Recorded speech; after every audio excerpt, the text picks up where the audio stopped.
I knew it'd be a matter of time. There's Jessica Palmer. Glad to see you back in the stream. I know she's in the risk of a tropical storm with this system. I was hoping I'd see someone from Louisiana in the chat sometime over the next 3 days. But anyways, welcome to the stream, everybody. Glad to see you all in here yet again. Caleb, Chip. We also have Velocity, Misty, Pez, Caden, Jessica Palmer, of course, Ponderosa. I see Indiana. Gracious. Let me see if I can... Haley. I don't know if I forgot anyone else, but Samuel Wilkinson, the classic YouTube channel. Glad to see you guys all back on in here. May have mentioned some people twice. Sebastian as well. So yeah, we're going to go ahead and... Oh, and also Michael. He's also in here. So glad to see you guys all in here for another stream. Edits as well. And everybody else who's tuning in may not be chatting. Glad to see you. Let's go and switch on over to our main scene, or else I'll be welcoming everybody the whole day here. Of course it lags. Of course it lags here. But yeah, we're going to be talking about what is currently Tropical Storm. And now, actually, I haven't seen you guys in almost 24 hours. So actually, it's now Tropical Storm Francine. You guys wouldn't have known that unless you looked at the NHC today. Last time we talked, it was potential Tropical Cyclone 6. We talked yesterday, right around, what was it, like 6:30 we talked yesterday. And since then, well, we have a full-fledged eye on this tropical storm. It is borderline hurricane intensity. You can see the entire NHC forecast has changed to what we expected. They have shifted the entire cone eastward and have upped it to a nice, good old Category 2 hurricane forecast there. Now that I did not see coming, I'll be honest with you. I did not see them upping this to not only a Category 2, but a mid-tier Category 2 hurricane with sustained winds at landfall potentially being just 15 miles per hour shy of a major hurricane at 100 miles per hour. So this thing's going to be on the edge of major hurricane status most likely at some point in its lifespan between this point here, which will be very late tomorrow night, and sometime Wednesday afternoon when it will make landfall. Currently, landfall is predicted to be about 1:30, 2 p.m. Eastern, just well to the southeast of Lake Charles, southwest of Lafayette, well to the west of New Orleans. Again, ever since I last saw you guys almost 24 hours ago, we've actually had a lot of warnings. That's a lot of money. That's a lot of money right there. Holy cow. Proxy? Holy crap. That's a lot. Holy moly. I think you put one too many zeros in that super chat there. $100 donation from Proxy to start out the stream, saying thanks TRG for all you do to keep us safe weather-wise. Any info you can provide for New Orleans, where I have extended family, would be majorly appreciated. You rock. Well, you do too as well, Proxy. That is absolutely crazy. A nice old 100 there from Proxy. That is crazy. I don't know your largest super chat. I think your largest was either a 100 or 150. I can't exactly recall, but regardless, that is a ridiculous super chat. Gracious day, Proxy. But yeah, for New Orleans, I'll just start off with that. New Orleans is currently under a tropical storm watch, which means sustained tropical wind speeds around 50 miles per hour will be possible. Gusts could exceed 70 miles per hour. If they're on the immediate coastline, that's where I would recommend moving inland. If they're like right at the beach, just make sure they move in just a bit. But if they're in like downtown New Orleans, they should be fine. This is taking a decent approach to where storm surge won't be a big issue for New Orleans. We're looking at most upwards of 4-foot storm surge for New Orleans. So if they're on the immediate coastline, I highly recommend they move inland. Other than that, I mean, the track is quite solid. But you will have all hazards out there in New Orleans. Tornadoes are going to be possible, unfortunately. Damaging winds, of course, like I said, gusts exceeding 70 miles per hour. Immediate coastal areas. So if they're on like the beach-lying areas of New Orleans, that's where you probably want to move more inland. And let me think, what other hazards do we have here? I think that's probably your primary risks there. Flooding, of course, flooding. Flooding, I think, will be the biggest issue out there in New Orleans. I do have another map prepared, but I didn't actually check if it'd work. So we're just going to use Radar Omega for this.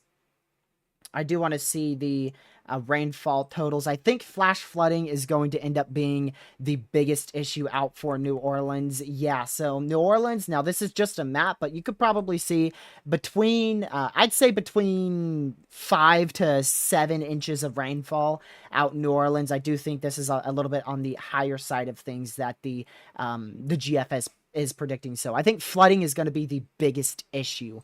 So just let them know, say, hey, there's a tropical storm heading your way. Make sure you are not going to the beach and that you are prepared to seek higher ground. If you end up, Lucky's going to freak about that one. If you end up in a flash flood warning or if you are in a flood prone area, I'm going to send that to Lucky. Proxy, thank you so much for the 20 gifted memberships. Holy cow. My goodness, Proxy, that is absolutely ridiculous. I hope your family members will be safe out there in New Orleans. Thankfully, they are a little bit on the eastern side of this threat. Unfortunately, the eastern side is most of the time where the tornado threat's the greatest. But you're not going to have, hopefully, fingers crossed, the hurricane impacts out of this. I do want to show you the severe weather outlook here, just to show you. You can see New Orleans is dead center of that tornado risk. So definitely want to mention that tornado threat to your family out there, because that is going to be an issue. We already have a 5% tornado risk. And unfortunately, I do believe this could be upgraded to a 10% tornado risk with the environment we are looking at for the favorability of tornadoes out there. I think tornadoes are going to be a little bit bigger of an issue out there. So just let them know. If they're weather aware and they're watching it, they will be fine. But the areas we want to really stress, and unfortunately, I am very concerned about, I am worried. I'm worried for the first time in this hurricane season. I think I'm actually properly worried for the potential of catastrophic damage along the coastline areas of Louisiana. So much so that after this morning when I started to express my concern to Lucky, I've been texting that dude all day about this system because it just keeps on uptrending. But after I texted Lucky that I think catastrophic impacts will be possible, the public safety advisor, I think, out here in Cameron. I don't know exactly what it is, but it's something with a C, something around Cameron Parish, Louisiana. They have issued a mandatory, which means you must leave, evacuation order out here. If you are in the city of Cameron, you must leave because you are under that mandatory evacuation order. So most likely you're going to have law enforcement involved with making people leave these coastline areas. And I do believe a mandatory evacuation needs to be issued immediately. Hopefully, maybe they've already done it and I'm just unaware of it for this Bay Area. I believe that this Bay Area could see potentially a storm surge upwards of 15 feet. 15-foot storm surge. Right now, the NHC, they're not that aggressive with the storm surge in that Bay Area, but we talked about the storm surge risk in this area, how it's locally enhanced thanks to just the overall landscaped area. Currently, the National Hurricane Center is forecasting up to 10-foot storm surge in this area, and I do think we'll see a little pink area. It may not be 15 feet, it may be 14 feet. I don't know the next step up after 10 feet. Whatever's after 12 feet, it may be 12, it may be 12 feet, actually, now that I think of it, but up from 10 feet. So I don't know if that's 12 foot, 14 foot, 15 foot storm surge, but one up from 10 foot. I think we'll see introduced right in this area here. Between this area, I kind of want to choose a different color.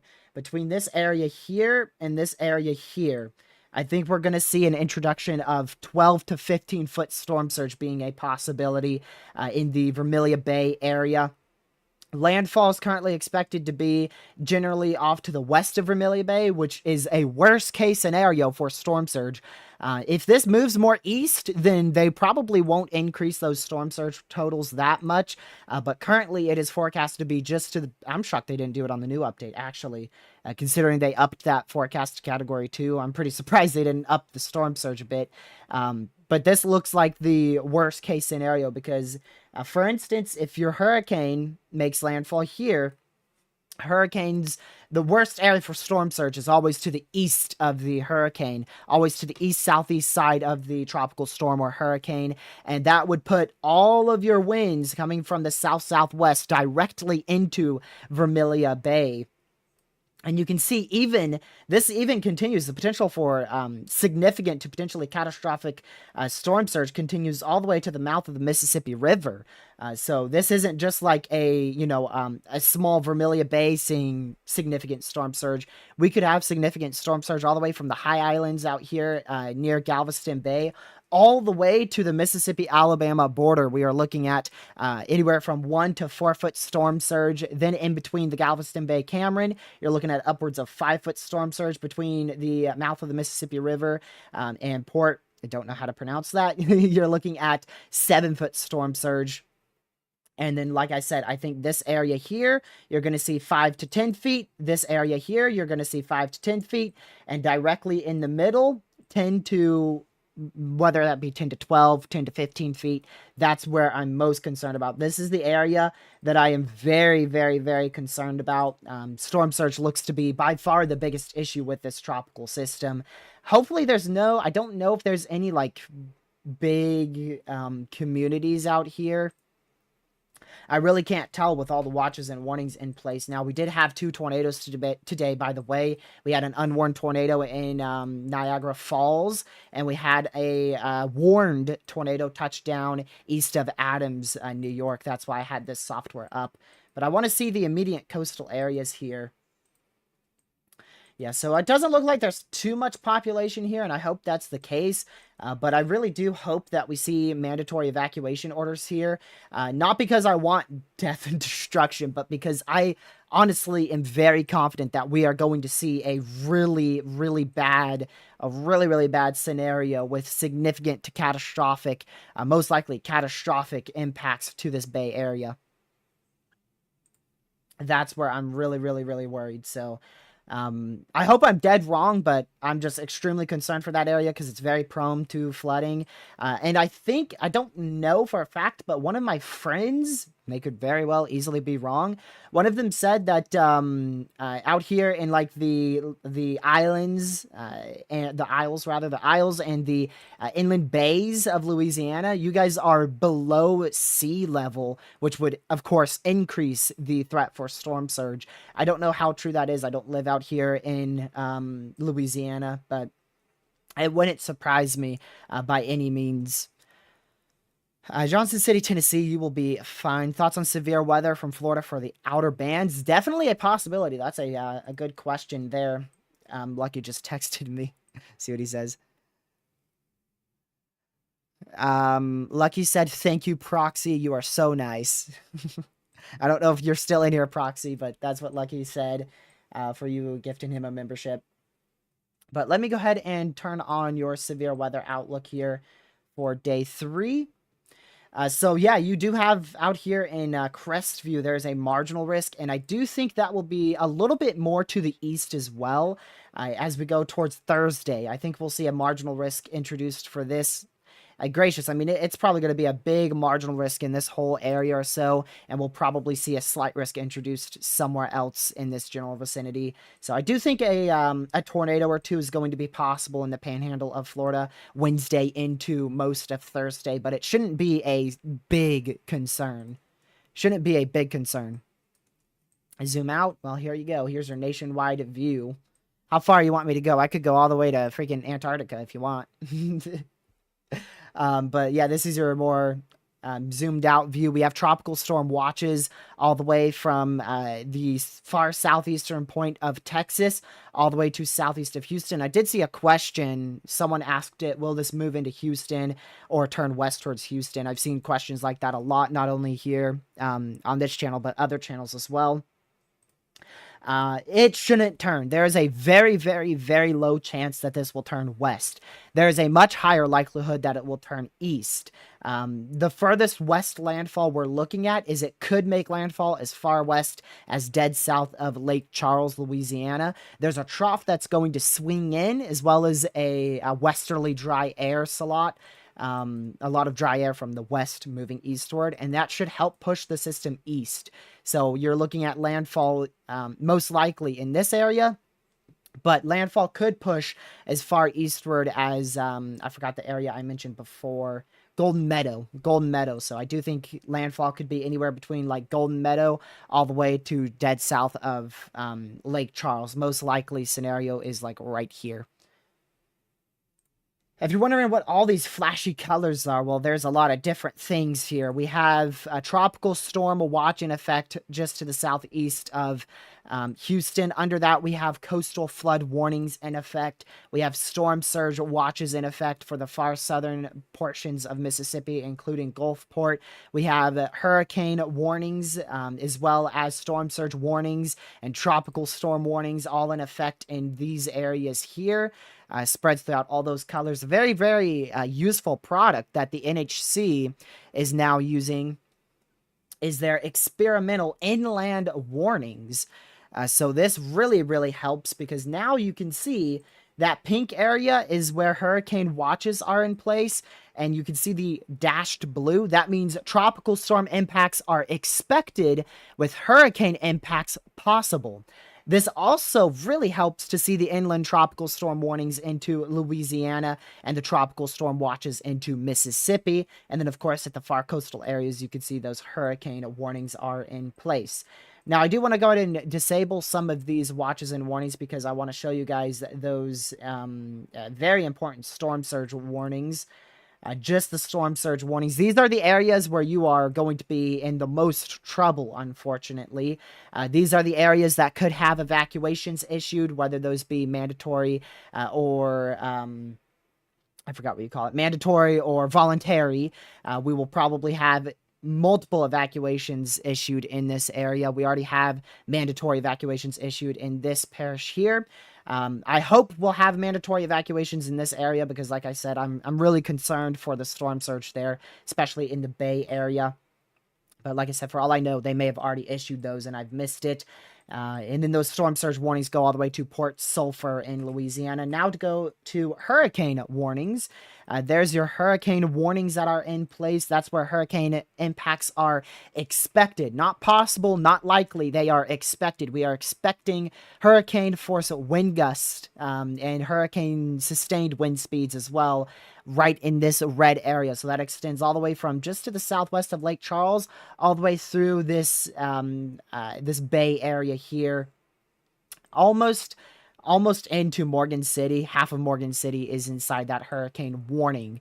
And this is for the potential of a Category 2 landfall as well. We are looking at a Category 2 hurricane moving onshore, which that was upgraded at the 5 o'clock advisory. This morning, let me just take you through the stages that we've gone through here. So this morning, it was a potential tropical cyclone 6. We were looking at a low-end to mid-tier tropical storm making landfall in Louisiana. Over the next 6 hours, literally 6 to 12 hours from this morning, now we are looking at a Category 2 landfall. It is a high-end tropical storm, expected to be a hurricane very late tonight, technically tomorrow morning at 2 a.m. advisory. Catastrophic storm surge, significant to catastrophic flooding, which I didn't touch on that, actually. Let me go ahead and touch on that right now.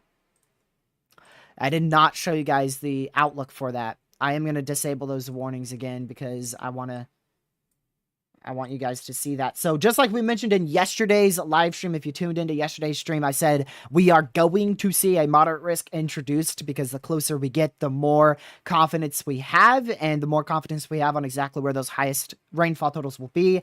This morning, they upgraded to a small moderate risk for excessive rainfall. That was for mainly this area here. This afternoon and this evening, they've expanded that moderate risk all the way to Lake Charles, Alexandria, and even up to Jackson, Mississippi, almost all the way to Gulfport, Mississippi as well. That's where a significant to catastrophic flash flooding will be possible. That's what I based my thumbnail off of. Also in this slight risk for excessive rainfall, that's where we're looking at minor to potentially significant flash flooding occurring. We could have still some events of catastrophic flooding in this slight risk. I do think this moderate risk is really, honestly, I think it's quite perfect at the moment, and I think we'll see an upgrade. It's really 50-50 on it, but I think we'll see an upgrade to a level 4 out of 4 high risk for the coastal areas out here. Wherever those bands can set up, just right where it makes landfall, pointing to the east, is where I think we'll see a high risk for excessive rainfall setup, which if we go over to their track, so if this happens, if they are completely dead right about landfall, and if it happens right here, I think we'll see a high risk introduced in this area. So it depends on exactly where that makes landfall. And remember, this is a high risk that I'm talking about for flooding, not for severe weather, flooding. I do want to see here, 21454. I have to close out all of this stuff here. We've had so much change over the last 12 hours, y'all. So you are in that moderate risk. So unfortunately, you are looking at the threat for catastrophic flash flooding. Now, not everybody in the red area will see catastrophic flooding. That is impossible. But we are going to see widespread flash flooding with multiple instances of catastrophic flooding occur. So just because you're in the red area doesn't mean you will see catastrophic flooding. It's just we're expecting catastrophic flooding somewhere inside that red area. You're not in any watches or warnings at the moment. I don't know if they're going to push those watches up to you. I really wouldn't be surprised, but your main threat is definitely going to be flooding there. Right along like the immediate western side of the track, and especially the eastern side. That's where all your impacts are going to be. So we shouldn't see, depending on where it makes landfall, really, really bad impacts for Alexandria or where you are up here in Montgomery, I think. Is where it brought me? Yeah, Montgomery, Louisiana. Girl Dev, you're fine. You're way up there in, what you call it? Indiana. Jackson, Mississippi. So, yeah, you have the risk for potentially catastrophic flash flooding. Honestly, for Jackson, Mississippi, can't talk. I would honestly be more worried about the potential tornado threat as well. You don't want to worry. I shouldn't have said that, but I would be watching the tornado threat more closely than the flooding threat, because you're going to be in those bands of tornadic circulations as they move onshore. So I would watch out Wednesday into all of Thursday for a tornado threat in Jackson. Why can't I say that? Jackson, Mississippi, as well as a potentially catastrophic flooding threat. Just to show you the simulated flash flooding threat here from our newest model, which I haven't actually looked at on the intensity side of things. So for all I know, the GFS uptrended. So look at that. So the main track, you can see where the GFS has landfall. The GFS wants landfall right here, right about here. So that would put the greatest tornado threat and greatest flash flooding threat in this whole area right in here. And especially for tornadoes on the coastal areas, including dead center New Orleans. So yeah, it depends on exactly where that main low pressure goes, but you could definitely end up with the potential of up to, probably upwards of 9 inches of rainfall in Jackson, Mississippi. Now, hopefully that doesn't happen, but that is the high end that we could be looking at. Flooding is going to be a big issue here. I do want to take a look at the GFS on Tropical Tidbits because we have a new one in, and I haven't looked at it. We're going to look at this together. I have not seen even a single frame of this GFS model run aside from the precipitation totals on Radar Omega. Right off the bat, the GFS is initiating weak. The tropical storm is currently at Tropical Storm Francine is currently at a 995 millibar. This has it as a 997, which is weaker. Let's see if it strengthens it. Wow, yeah. So that strengthens it probably to a mid-tier Category 2 hurricane there as it makes landfall in southeastern Louisiana. You could see the main area of flash flooding there from your precipitation totals. This whole area here would be your, let me change colors. This whole area here would be your main area for significant to catastrophic flash flooding. Your main storm surge impacts would by far be right over that Bay area going into most likely New Orleans. This would be a worst case scenario for New Orleans, so fingers crossed that doesn't happen. It wouldn't be the worst case scenario, but it would be a worse one. Thankfully, this isn't going to take a really bad approach. If we had it, coming from like this angle, that would be the worst approach for New Orleans. But thankfully, that is absolutely impossible with this particular scenario in tropical storm. And the greatest tornado threat, this would be going into Thursday. Actually, let's switch on over to our. Let's switch on over to. Come on. There you go. That's your current look at your tropical storm. We'll do a little bit more in-depth dive into that after we take a look at your tornado ingredients. So, yeah, that's what I thought. That would put more of a tornado threat over Florida. Your main tornado threat in this case would be into the panhandle of Florida. This area here would be your main tornado threat Wednesday night going into almost all of Thursday. So, we'll just continue to keep a very, very close eye on that. And then look at that, even into Friday, some very, very marginal tornado threat may continue into Georgia. So it matters completely. Where this system makes landfall is going to be a massive... It takes forever. It's going to be a massive key factor on exactly where our strongest and highest end impacts will be, which is pretty obvious. Of course, that's how it is with all tropical systems, but it matters a lot. This should be another one of those tropical storms to, well, eventually hurricane that should be lopsided. That's another thing we're trying to figure out here. If we take a look at some of our models, these are your hurricane 92L, I'm sorry, hold on. That's still out there. 92L is, yep, still out there. I just forgot about you. I forgot about that thing. Let's go over to Francine, though. So, gracious. Why does this, it looks so weird on Radar Omega, my word. Before we go on into this, though, if you guys haven't already, make sure you hit that like button and share the stream. Those two things matter the most because we can push this out to more people. We'll probably do a 2-hour live stream today, if not maybe slightly more than that, just so we can cover the entire, everything, and even the new NHC update at 8, which I don't think much will change at the 8 o'clock update. Also, subscribe if you're new, because we will be live for multiple hours covering landfall of this thing at 8 o'clock, or 8 o'clock at Wednesday. Wednesday, probably, let's hope not 8 p.m. Fingers crossed. Hopefully we'll be able to go live just after lunch at like noon on Wednesday. Wow. That is completely different than the model run I saw yesterday. That is not lopsided at all. The model run I saw yesterday was fully... Oh, look at that. See, that would be a mean overnight tornado threat, y'all. That's what I do not want to see. That would be a mean semi-discrete supercells right there. So that would be a very notable tornado threat for this whole area here overnight Wednesday into Thursday morning. Very semi-discrete supercells there. That is... Wow, that model run really paints a tornado threat, I could tell you that. So this isn't as lopsided as it was yesterday on this particular model. The H-Wharf model yesterday at 00Z, it was way more lopsided. Pretty much, it had almost near no precipitation on the western side of this this model run, and now it's definitely uptrended for sure. Just to take that out throughout the rest of the loop, I have family up here and in Birmingham. Doesn't look like we'd have much of a threat up there, so that's good news.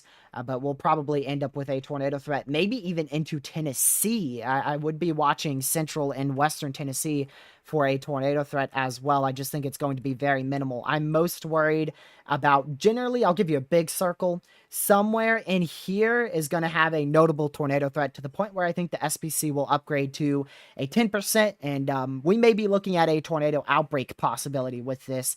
Now, given... I bet almost all those tornadoes would be weak in intensity, but it does look like we're going to have a pretty good tornado setup from what I've seen. We already have a day 3 5%, so I imagine that's probably going to be upgraded to a 10%. All right, let's go over to our HMON now, which last time I checked was extremely wrong one, was extremely underwhelming. It showed not even a tropical storm forming. And, yeah, that's definitely more lopsided and weird. I can't really see can't really tell what I'm trying to see here. I don't know what I'm looking at. That's what I'm trying to say. I don't know what I'm looking at with this model. That's a very weird tropical system. I'm going to go take a look. That has uptrended so ridiculously. It is wild. Yesterday's model run showed a 1003 millibar landfall. This one shows, what was it? A 960...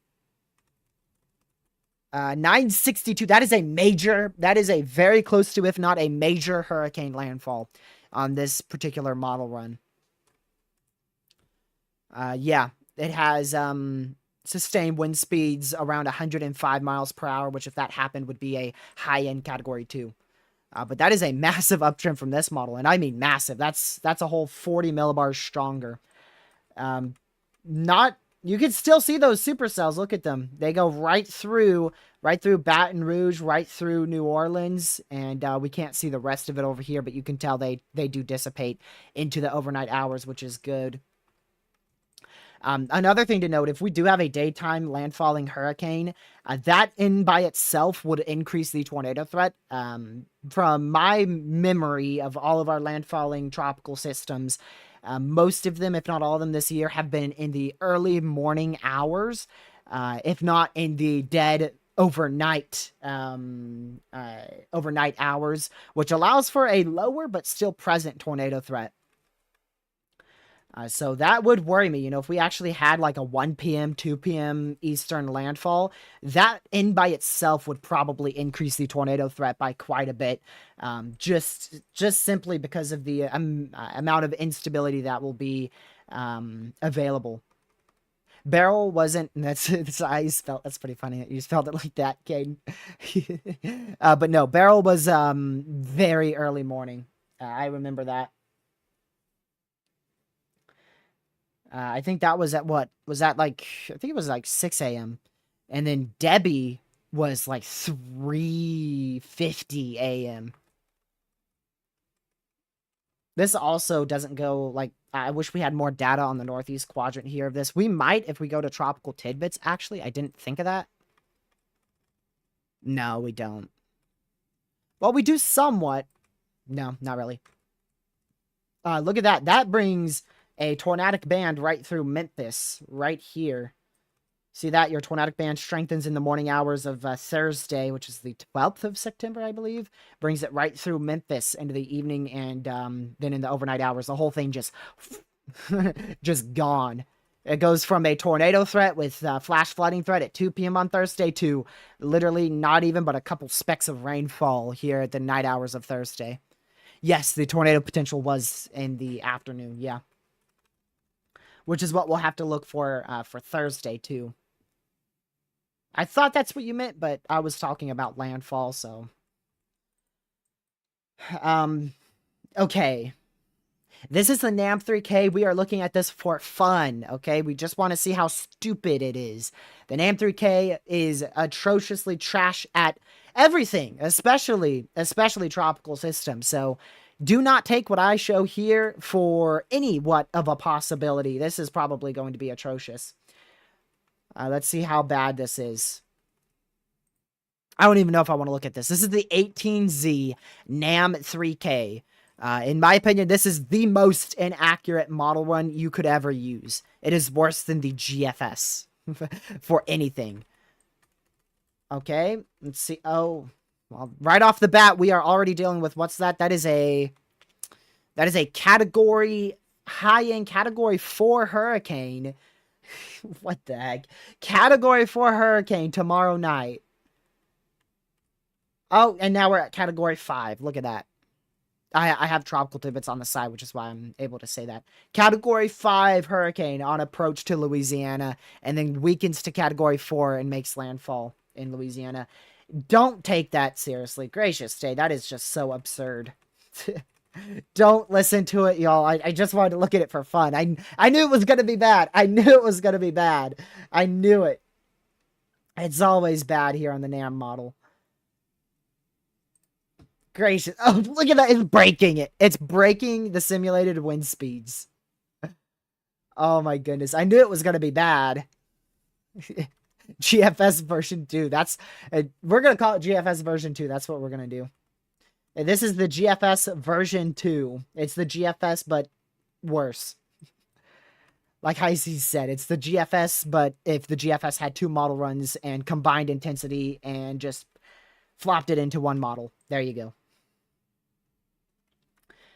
This is something to note, though. I will say this is something that you do want to note with the NAM. Definitely not the intensity, okay? No. Throw that in the trash can. But the fact that the NAM does have and can show you quite clearly these bands of tornadic activity that move onshore into Louisiana, that is something that is a very real possibility with this tropical storm and eventual hurricane as it makes landfall.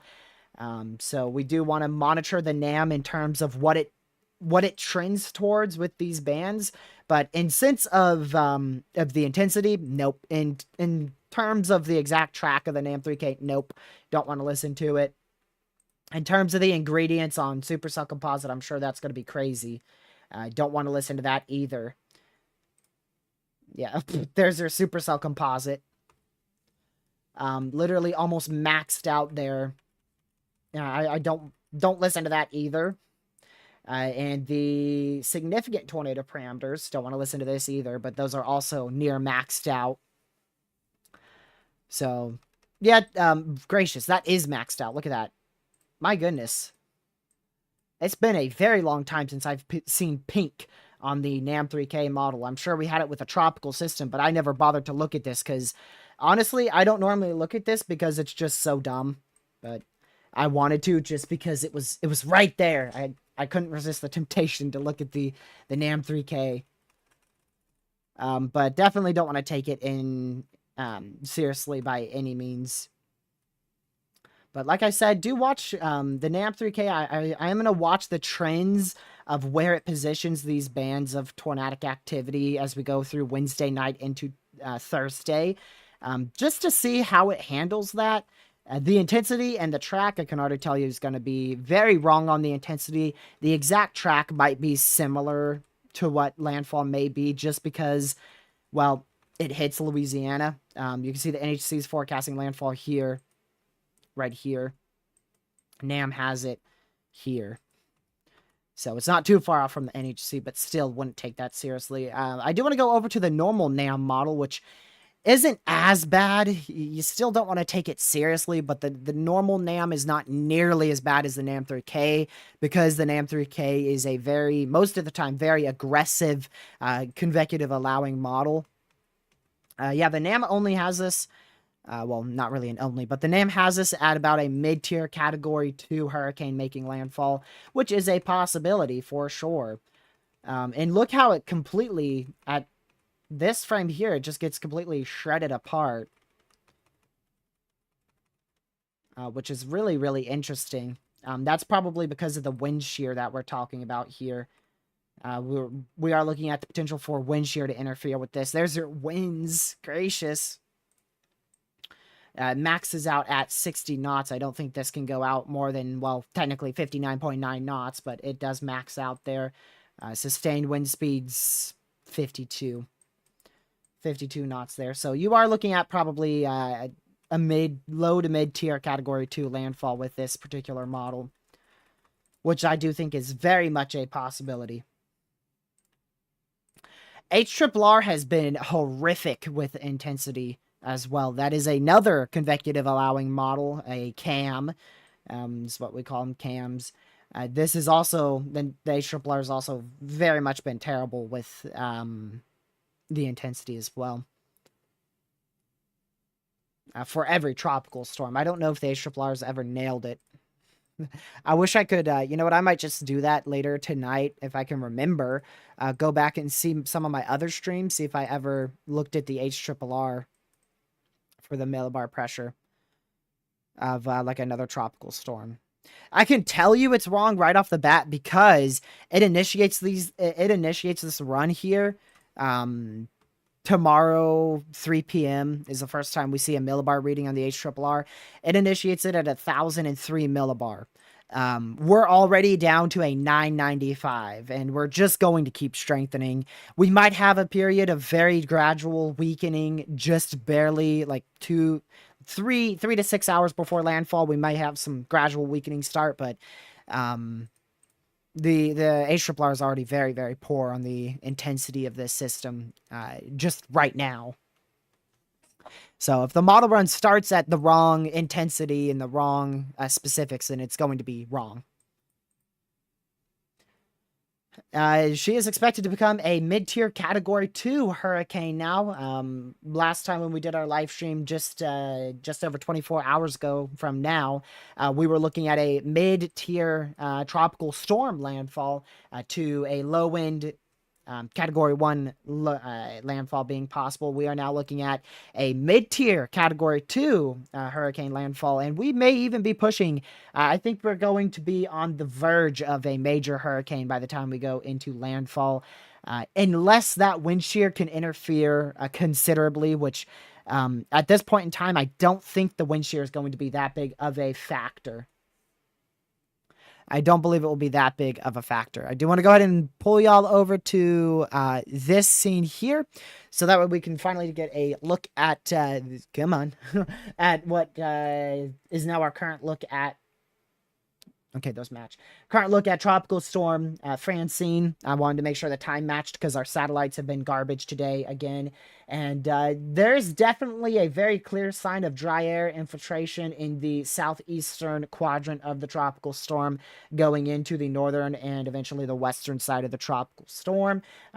So this does indicate some dry air intrusion, which I don't think is going to be that much of an issue, to be honest. Now, if it made landfall here, if it made landfall as this particular look, it wouldn't be really bad.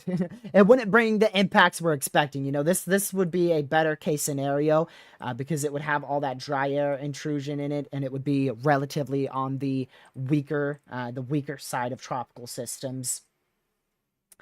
But unfortunately, it's not. This is going to look completely different tomorrow. I wouldn't even be surprised if we had a full, well-defined eye wall tomorrow from our radar site in southeastern Texas. We do have an eye that is trying to form out here. I don't know if we're going to be able to. We'll look at that in just a second. First, I want to look at your upper level, and I'm going to zoom out on this just because I wanted to show you our dry air has lessened a bit up here in Louisiana. I'm going to go up a little bit more. Our dry air is letting up just a bit in Louisiana and Texas, but we're still going to have this big batch of dry air that moves from like the Dallas area all the way over to um, the Carolinas, and then off the coastlines of the Carolinas as well. You can see that very well from lower level water vapor imagery. It's still very much present. It has gradually moved more to the north, but it's still going to be a big issue for this storm. If dry air can get around that system, it's going to be a big issue. But the bad news is the way that this storm's moving from the Gulf to the northeast, I don't think it's going to be able to infiltrate that core. As long as this storm can be a hurricane by tomorrow, that's the keyword, by tomorrow. If we can have a hurricane by tomorrow afternoon, then dry air shouldn't be an issue with this. We're expecting a hurricane by the overnight hours, 2 a.m., right about 2 a.m. Eastern. We should see a hurricane. So we'll just keep a very close eye on it. As long as we can get that solid, we'll just call it, it's like a barrier pretty much. If you go back down here, this is going to be like a barrier. You have all this convection on the northwest side. Dry air, it might hurt that, but it's not going to really be able to get into the system and really interfere with it all that much. So if we could just get towering convection around the whole centralized low pressure, you're good to go. And then it's just intensifying from there on out. And I do think we will see that by tomorrow. Right now, it is definitely on a little bit of a struggle thanks to that dry air intrusion. But it won't inhibit it for long. I can tell you that. It won't be that much of an issue. It's an issue now, but it won't be that much of an issue in terms of intensification later down the line. Go over to the continental here, U.S., and let's go to this. So there you go. You guys can't see that. Can I zoom it in for you? There you go. See the northern side of your eye wall, your northeastern side of your eye wall there, already formed here. Already very, quite impressive rain band there on the northwest side of the tropical storm. That's probably what has your near 65-mile-an-hour wind sustained, as well as that eye wall that's beginning to form just off your screen down here. So not surprising there. I do want to see what velocities look like. I imagine it's, yeah, not really going to be useful. But it definitely is on an intensification trend. That may be halted just a bit. I don't think we're going to see any big changes overnight. It might not even get to a hurricane overnight because of that that dry air intrusion. We'll see. It might be all the way until noon tomorrow before this thing can really get to Category 1 intensity. But there's our nice spin. You can very quickly, or very easily, I should say, very easily can see your whole spin here. Your very well-defined centralized low pressure, towering thunderstorms all around the northwestern side of that. And then you can see their dry air intrusion across the southeastern side of your tropical storm here. It's not that much dry air either, or else it would be showing up quite considerably on your water vapor imagery.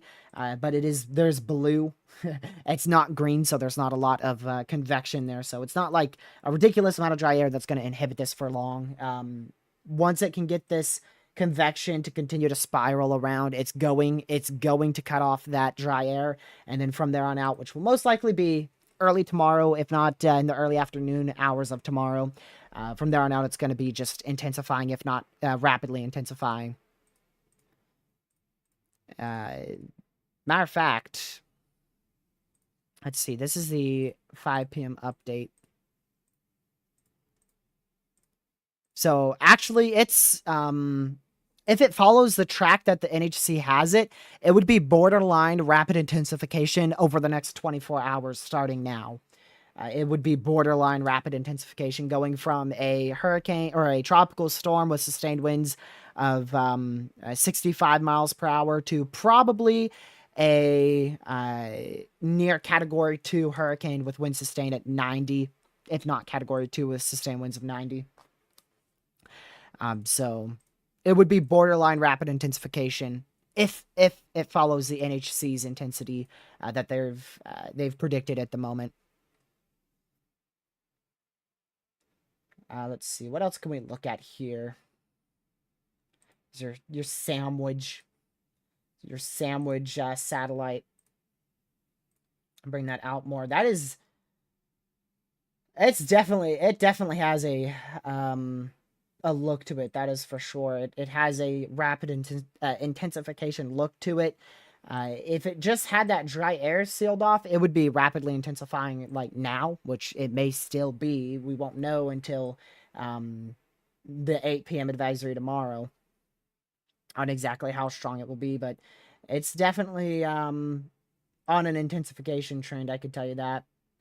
And you could see all the outflow from it too. Look at that. This thing's taken up almost the whole Gulf. It's not a small tropical system now. Given the actual tropical storm force wind speeds are most likely lopsided to the west-northwest side generally here. But man, it is a very, very large system here. Very, very large.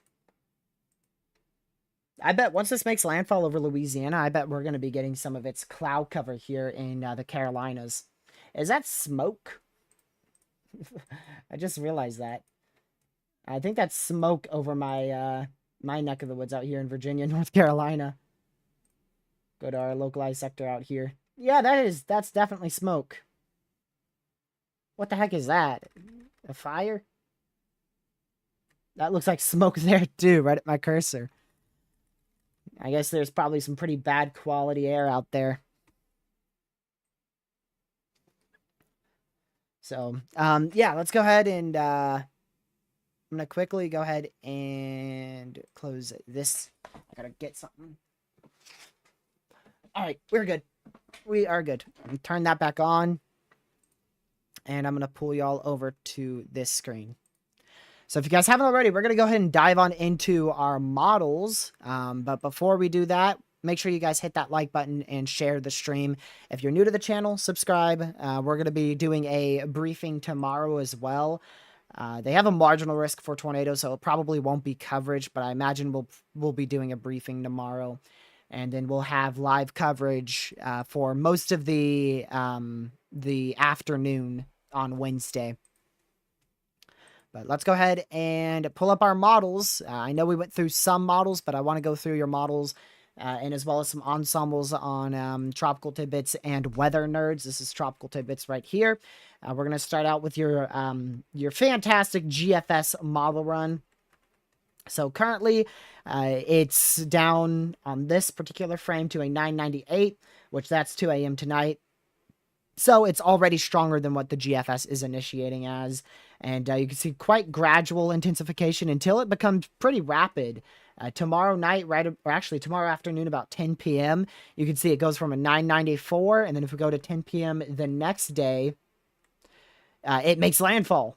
It makes landfall. So 2 p.m., 994. The 11th at 2 p.m., 972. So that's borderline, if not rapid intensification there. You'd go from probably a high-end tropical storm, low-end Category 1 hurricane to a mid-tier upper echelon Category 2 hurricane. So definitely not that bad. I do think that's I think that's our most likely scenario at this point. I think that's going to be your most likely scenario of what this tropical storm and eventual hurricane does. The European is something I have not looked at, period, today. Haven't even glanced at it over the last 24 hours. It is already wrong. It has a 999 millibar tomorrow. That is already dead wrong. And it takes very gradual strengthening and almost rapid. It actually has an almost rapid intensification phase as well, from 2 a.m. on the morning of the 11th all the way till landfall near 2 a.m. as well. So even the European, which is typically a very conservative intensity forecast, at least very conservative on its intensity, is also showing borderline rapid intensification. Just to put that in perspective, here is last night's model run, which had a 979 landfall. Today's has a 977, or actually 974. Yesterday's afternoon run had 980. 2 days ago, you could see this is when it was really downtrended. Looked like nothing on the European model. We knew this would change. This is normally how passive the European model is. Landfall at 1,000 millibar. And over the last 48 hours, it's uptrended all the way to a 974 landfall. Now to more models I haven't even glanced at. Let's go ahead and take a look at your CMC model run here. Already dead wrong. So models are very much struggling with the intensity of this tropical storm currently. Gradual intensification, very passive. Yikes. That is extremely passive. That is probably the highest millibar I've seen out of model runs so far. About a 990, probably would be about a 990 millibar landfall here on the morning of the 12th. Which I don't think that's likely, honestly. I don't really see a way how we... Even the, look at that. Even the model run earlier this morning. Hold on, I want to go back to that. Even the model run from very early this morning had landfall at 985, which would be more realistic. So this model's downtrended, which I disagree with. I disagree with a downtrend here. The Icon model... A little similar to the CMC, kind of in between the solution of the Euro GFS as well as the CMC. So this has more of this would probably be a mid, maybe high-end Category 1 landfall over southeastern Louisiana. All right, we pretty much looked at your hurricane models, but we will look at them again so you can see the millibar. It initiates better, 995 at the 5 p.m. update, which is actually very accurate. That is what it's at. So that's really accurate. And this just a little weakening overnight as it struggles with that dry air, and then it resumes intensification tomorrow afternoon as it closes off that dry air, gets a really nice core, and then from there the H-Wharf intensifies it to a mid-tier Category 2 hurricane, makes landfall just west of this bay area. What did I just draw? There you go, as a 977 low. So that is a very real possibility. That landfall is also very realistic, 5 p.m. on the 11th for landfall. Now go to your HMON. These are the two models we've really looked at, so I'm not going to go over them too much. This initiates stronger. This is your new one, actually. This is your 18Z hurricane model guidance coming in right now. This initiates at a 988 millibar, which is stronger than what this storm's currently at. And wow, it has a mid to maybe even a high-end Category 2 by tomorrow night. This is your newest model. It is very aggressive. Very aggressive with the intensity there. It probably has a mid-tier Cat 2 there. You can see it's very well closed off there. Still, if that does happen right there, we have a gap open. That dry air from Texas, Louisiana, as it gets closer, it's going to very much take that opportunity, and it's going to ingest a bunch of dry air into the southwest quadrant of your hurricane, eventual hurricane here. So that would be a big issue for intensification. We'll see what the next couple frames has, but we'll go to the older HMON for now, which is honestly more realistic in my opinion. It has it currently at a still actually not that realistic, a 987. That is stronger than what this tropical storm currently is. And it has a big issue. Look at that. See, big issue with that dry air. It never gets away from this particular model run. It always has an open core to the west-southwest side. And that never really allows for its potential rapid intensification phase. It still does intensify to a high-end Category 2, though, despite dry air intrusion, all the way up till landfall about 4 p.m., 4 p.m. on the 11th. Now, here's models. I haven't even glanced at again. This is the HAFSA. I'm going to try not to spoil it for myself. There we go. We're getting new data in, too. We'll be live. We're going to definitely stay live for that new data to come through, as well as probably the NHC advisory at 8. So this is your 12Z HAFSA model run. It currently has it as probably near 995 millibar, which is very realistic. That's what it's at. Very gradual, if not barely any intensification, till tomorrow morning, where it works out that dry air intrusion. It still has some dry air intrusion. You can clearly see it on the western side of that eye wall. But even then, again, even with the dry air infiltrating the west side of the system, still manages to strengthen to a mid-tier Category 2 hurricane. And this has landfall on the other side of your Bay Area, closer to, what is that area? Golden Meadow. Closer to Golden Meadow.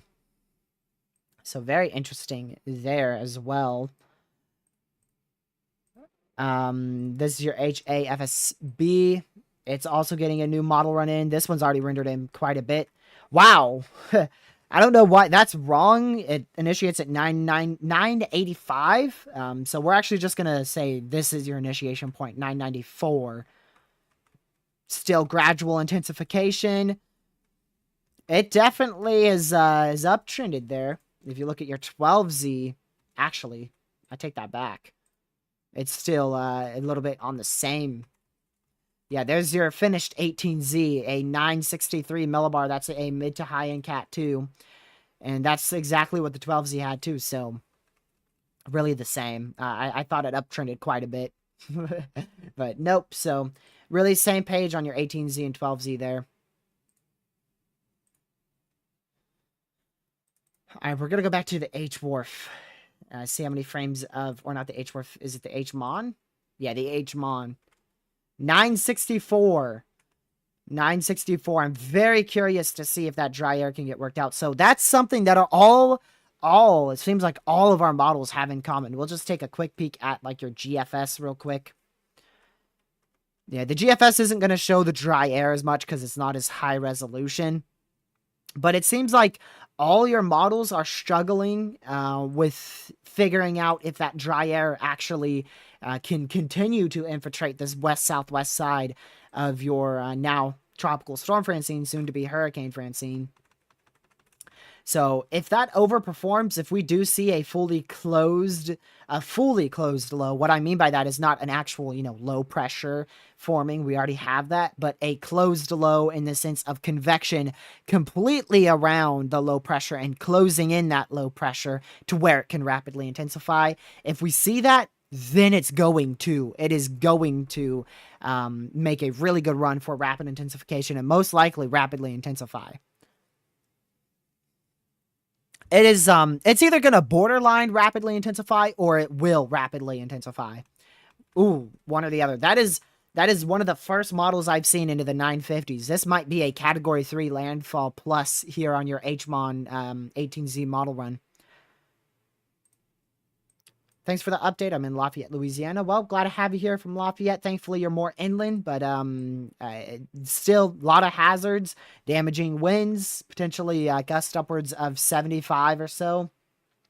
Rainfall will be your biggest issue, up to a foot of rainfall. It will most likely be a possibility out there. And we'll also be looking at the threat for an isolated tornado or two in Lafayette. The low pressure might track directly over you, so... your main issue is probably going to be both flash flooding and damaging winds, thanks to that low pressure, most likely going to track directly over Lafayette. You may even get a hurricane right over Lafayette. It depends on how rapidly this weakens after landfall. It should weaken quite quickly. So you'll have, you may have borderline hurricane force wind gusts out there in Lafayette, Louisiana.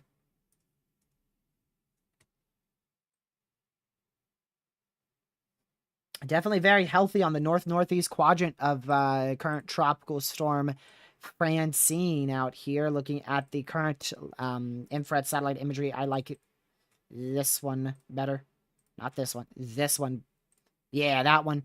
Definitely a lot more convection going up on the west side too, and the northeast side. So it is definitely on a still on a strengthening trend up there. You saw that jump scare, didn't you? That's because our satellite went down. Look how much our satellite went down. It went from this to this in one frame. Like I promise, I'm not skipping. One frame, the next frame. 1, 2, 1, 2. That's how long our satellite went down. And it's still on an intensifying trend on that west-northwest side, but look at that. It is getting a lot of intrusion here on the south-southwest side. This is like your clear slot of a supercell. That's what it kind of reminds me of.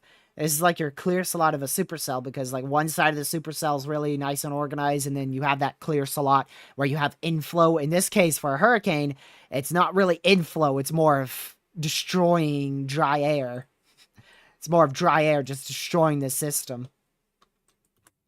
If that does continue over the next 48 hours till it makes landfall, it's definitely going to struggle. It's definitely going to struggle.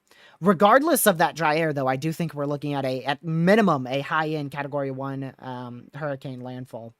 I think that's our minimum, is a high-end Cat 1. Hello, Break. Glad to see you in here.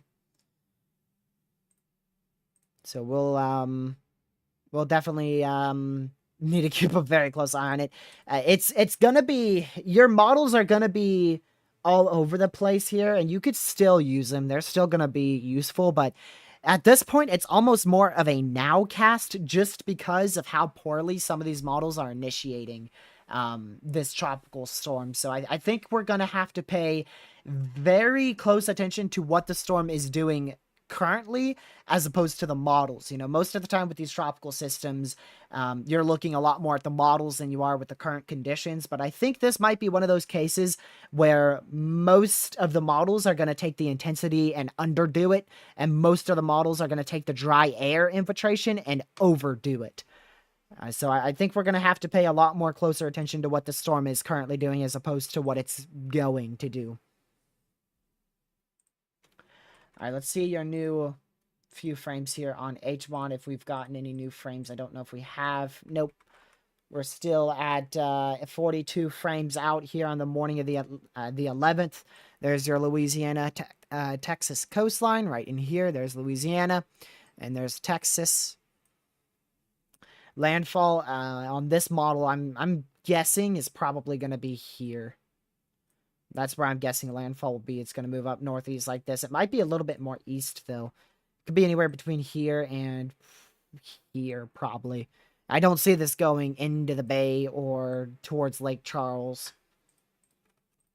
Kind of an in-between there. Let's see. There's our newest frame. Yep, going right towards it. Look at that. It does take into account just a bit of weakening. So it peaks here on the morning of the 11th, and then we do have some very slow... I mean, very slow, probably downgraded by a whole 5 miles per hour slow of intensity. So that would not be a major hurricane, but you would be looking at, unless this next frame changes considerably, most likely a high-end Category 2 landfall on your newest HMON model. HAFSA is taking this considerably weaker here. And it does weaken it on the morning of the 11th as well. HAFSB has landfall already. That takes it right into the bay, directly in the bay, which I don't think is a worst case scenario. Definitely not a best case scenario, but it's not your more worst case scenario. I think if we have landfall here, that's what's going to be your worst case scenario.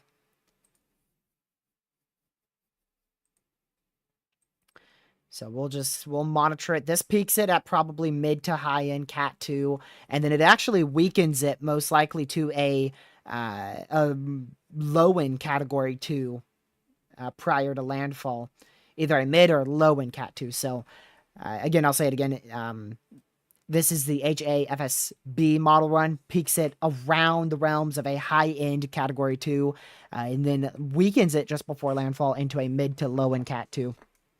That's your newest model run there. The one I'm most interested in now is your HAFSA model run, and your H-Wharf isn't in yet. Oh, here comes your H-Wharf. This is the one I want to look at the most. I'm a big fan of the H-Wharf, and especially the H-Mon. The H-Mon, in my opinion, is the best Hurricane model, which at the moment has the strongest, has the system the strongest.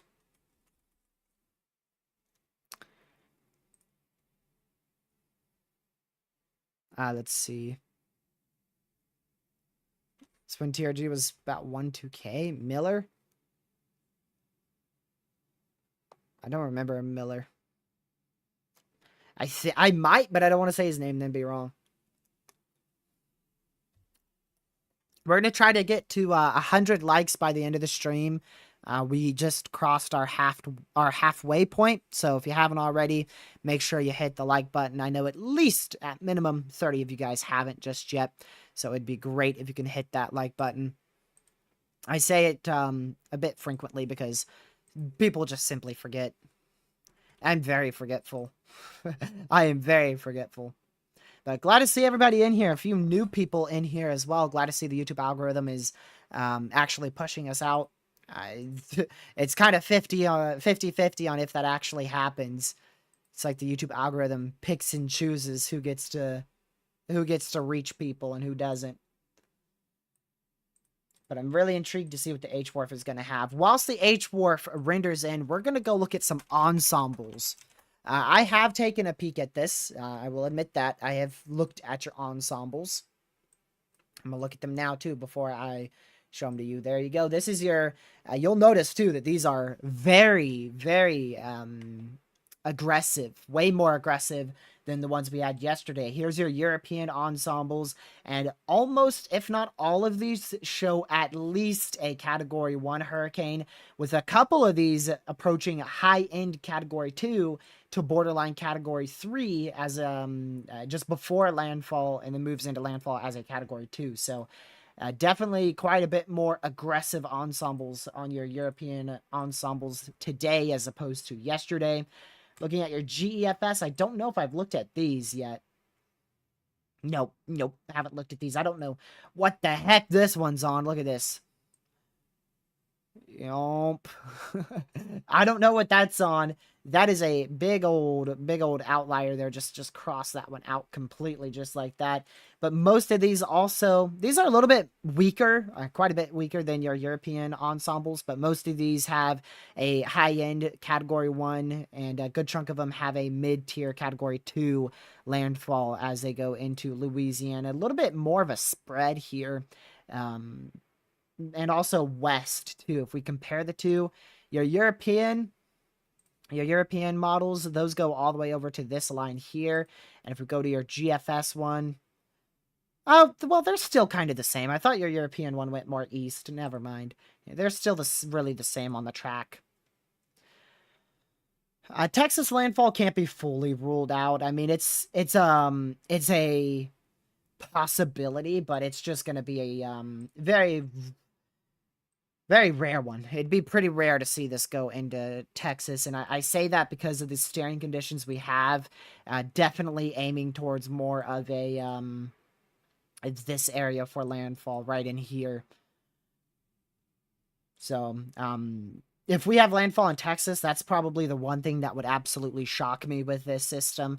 Another thing would shock me is if we get like a Cat 4, but that's barely possible. So that's probably the main thing that will shock me is if this manages to somehow make landfall near Galveston, which I don't think is much of, if any, of a possibility at this point. More of your H-Wharf model rendered in here, just 2 frames. 986 here, so still relatively what we're expecting. This would be most likely a mid-tier Category 1 by tomorrow morning around the 8 a.m. advisory. Severe weather doesn't look possible anytime soon for Chicago. But I will say, second tornado season, you do want to watch that. because you could see a couple events of severe weather up there. Yeah, landfall is definitely looking to be Wednesday afternoon at this moment. Personally, I don't believe that will change it too much, but it could vary. It could vary anywhere from late on the 11th into the evening of Wednesday. So they might push it back a bit. It may make landfall closer to the morning. I wouldn't be shocked if they put this point at like, nah, I don't think they'll change it much, but it may make landfall closer to like 8 a.m. on the 12th. Let's see. Nightbot caught someone for doing all caps. Pretty sure it was just someone asking a town name. Let me see that town. So you are in southeastern Louisiana. You're definitely in the area of impact. Tropical storm, sustained tropical storm, wind speeds of around 70 miles per hour. Or actually, yeah, it'd probably be sustained wind speeds of about 65 miles per hour in that area. Gusts could approach hurricane force, probably upwards of 80 miles per hour. Tornadoes are definitely going to be something you want to watch, especially Wednesday afternoon into Wednesday evening. You want to watch for a tornado threat. And flash flooding will also be an issue as well. So if you're in a flood-prone area, make sure you know where higher ground is, and just keep an eye on the forecast because it could change. Lawrence County, Mississippi.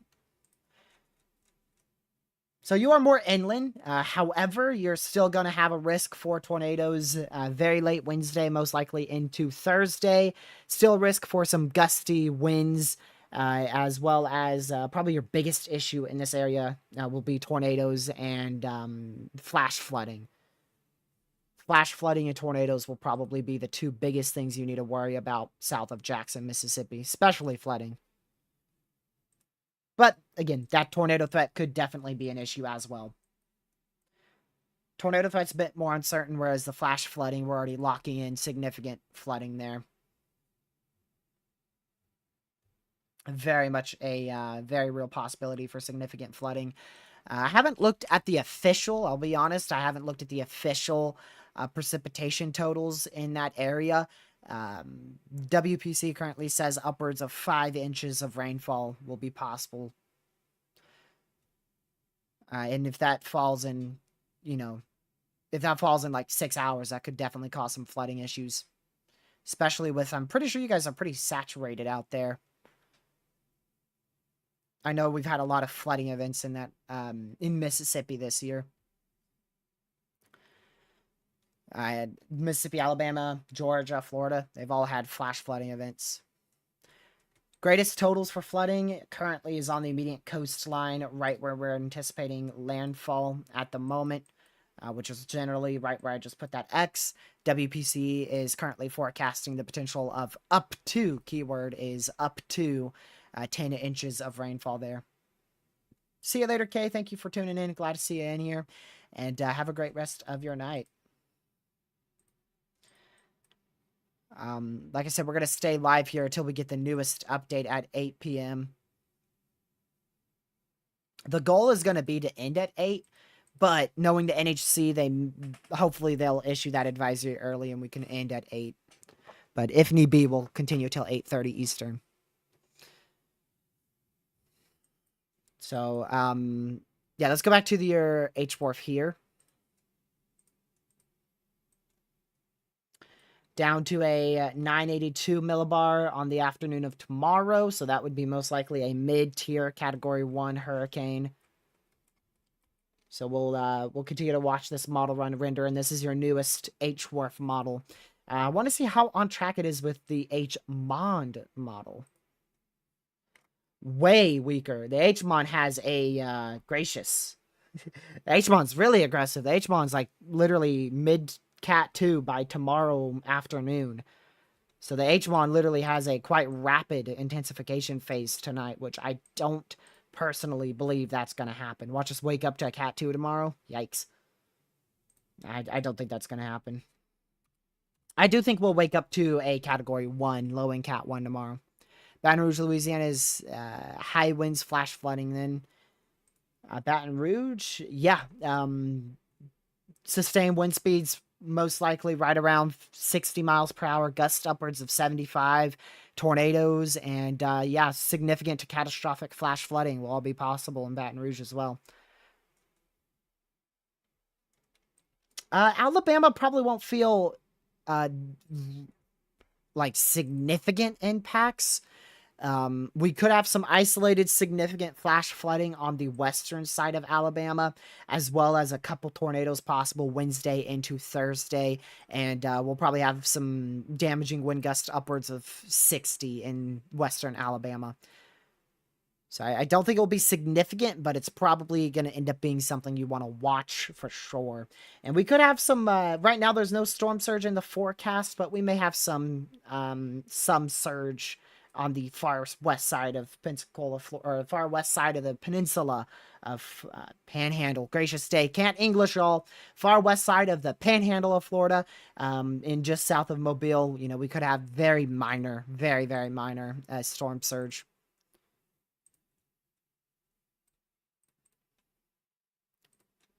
Yeah, they're not forecasting any storm surge at the moment there. Northwest Alabama, yeah. Some flash flooding upwards of, at the moment, 3 inches of rain looks possible. And the potential for, it's not, we're not certain on it, but we may have the potential for a tornado or two in northwestern Alabama on Thursday. In terms of winds, I'll go ahead and take a look at the potential for wind gusts out there. Wait for this to load on in. Turned on the current wind conditions. Let me fix that. So in terms of winds, out there in northwest Alabama, you could have a wind gust upwards of, takes me a minute to get it on here.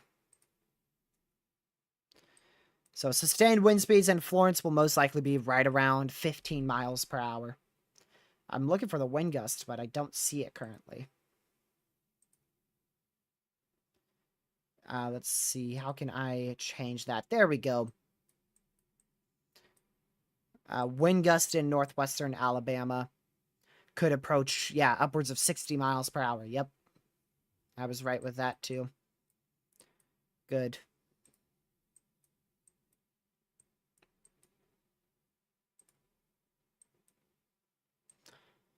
So we'll just continue to monitor all of our models closely, and more importantly, monitor the current conditions and current look of our tropical storm Francine.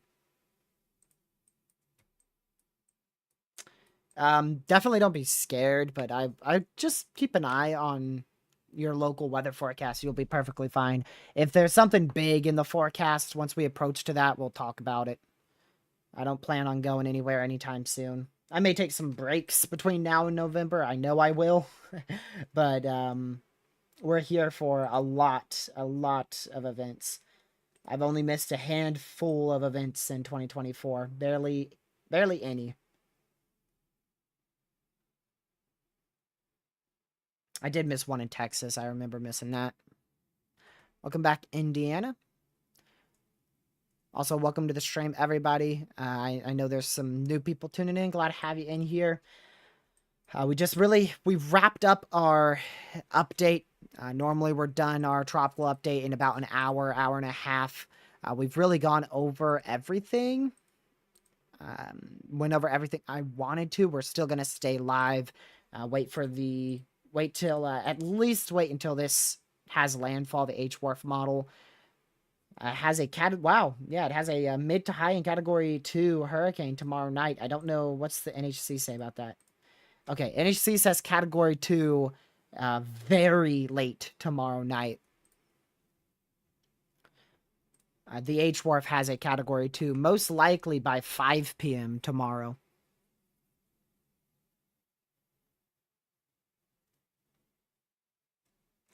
So we're gonna just wait for the rest of this to come on through here. I do think that it is an intermediate advisory at the top of the hour, 8 p.m. Eastern. I believe that's an intermediate advisory, which means the National Hurricane Center will only update the current wind speeds and millibar pressure of your tropical storm. I don't know, and I don't believe they're gonna update that cone of uncertainty. I'm gonna go ahead and close out some tabs here. There we go. So hopefully this won't be that bad of a system. Unfortunately, it's uptrended a lot over the last 48 hours, and a lot over the last 24 hours too. I mean, this thing went from, I believe it was a 30% AOI all the way to within 48 hours forecasting a Category 2 hurricane. I remember PM came in here. What was that? 2 or 3? It might have been 3 days ago. It might have been even longer than that, 3 or 4 days ago. PM came in here and he said he doesn't expect like anything at all out of this system. And I remember saying on that live stream, I said, as long as it holds 30%, I'm still going to say a tropical storm is going to be possible. And sure enough, 30% soon enough became 40, then 50, then 60, then 70, then 90, and then Tropical Storm Francine. And tomorrow, very, very, very late tonight, into tomorrow morning, it will eventually be Hurricane Francine. And I wouldn't, as long as we don't have much dry air infiltrating the system, for the rest of, the next 48 hours, we just might be able to push that number 3 category, just barely before landfall. I think if it does get to Category 3 intensity, personally, I believe it's going to be right here. I think it's going to be just after this point and just before landfall. So if it does get to Cat 3, I'll just do a simulation like Category 1, Category 2, Category 3, Category 2, then landfall. So I personally don't think we'll have a Cat 3 landfall, but I do think a Cat 3 would be possible prior to landfall. Look at the drop zones by Recon. There's no dry air. It's just extreme cap limiting storms. There's definitely some dry air intrusion. I don't have to look at Recon to tell you that. Even if Recon says there's no dry air in the mid-levels, it's probably closer to the lower levels. Because it's definitely dry air intrusion. I can guarantee it.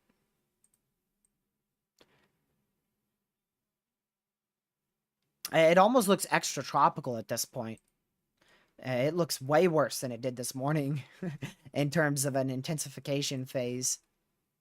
But I will look into Recon because I haven't actually looked at Recon in the last in the last hour and a half or so. We have two recons going on into our Tropical Storm Francine. I don't think either one are in Francine, though. Oh, they're both going into Francine now. So those recons will be,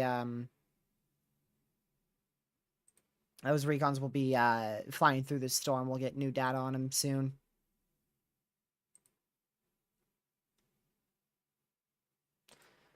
There's got to be some dry air cap, man. I doubt it's all capping. It would surprise me if it's all capping.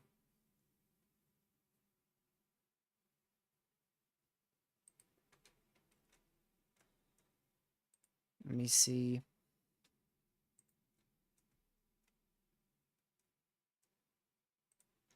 I mean, there's definitely a cap there for sure. Look at these sounding. What, from what drop zone? Drop zone 1, 2, or 3? Or are you just taking a sounding from freaking mesoanalysis or something?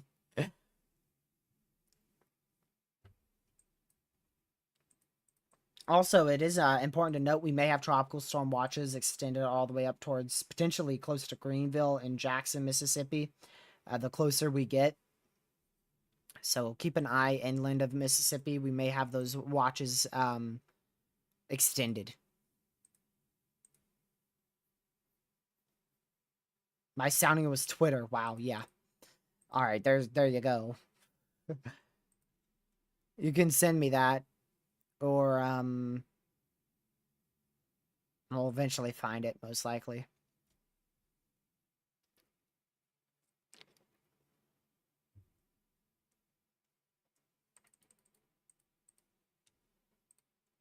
Twitter's my sounding. Wow. It's like saying Twitter's where I get my official information. Two things that don't go together. Alright, I'm gonna... Let's see here. Okay, I'm gonna go back over to the H-Wharf model. 965. I think we have another opportunity of maybe even a low-end Cat 3 here. The H-Mon had a high-end Cat 2, low-end Cat 3 peak. So we'll see what the H-Wharf can have here. Hopefully the NHC does their intermediate advisory at like 7:45 or 7:50 or something, as opposed to 8. Have to watch it closely because sometimes they can sneak it and I don't even notice that they do it.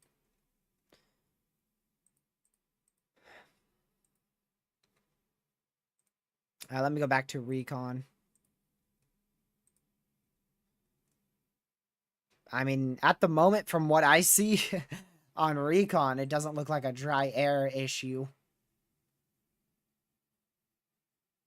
Or not a dry, yeah, not a dry air issue or a capping issue. But it's really hard to tell from Recon. Watch this. Hold on. I got an idea. I have an idea. Let's go here. Here. My idea already flopped. Okay, what if I go to... what if I go to here, then do this? Products. I don't know where you're getting a capping from. I don't know where y'all are getting that from. I don't see it.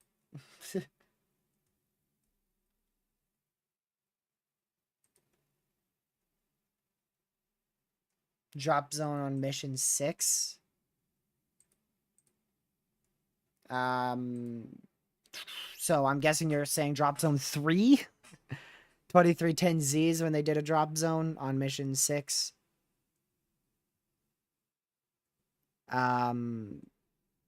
But if I look at this really quick, actually.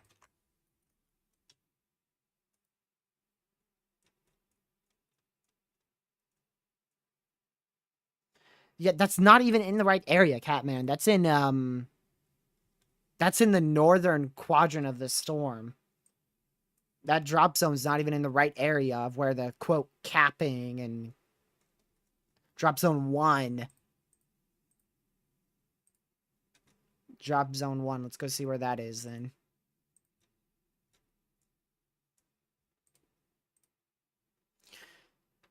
Oh, yeah, there's some dry air and, no, capping, rather. There's definitely some capping. That's in the mid-levels.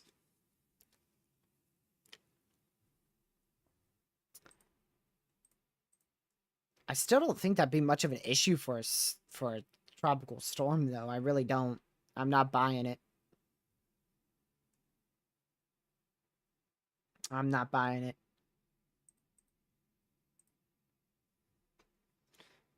Alright, only one frame away here from landfall on the H-Wharf model.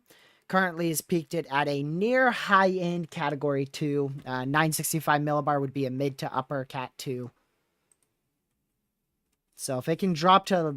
It's only... I don't think it's going to drop lower than a 965, to be honest with you. So most likely it's going to be pretty near the same as the H-Mon. H-Mon had it quite a bit more strong, though.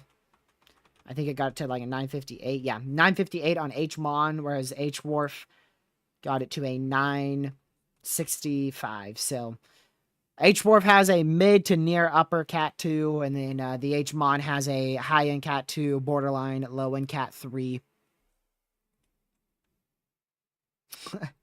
Is it in Louisiana? PayPal me.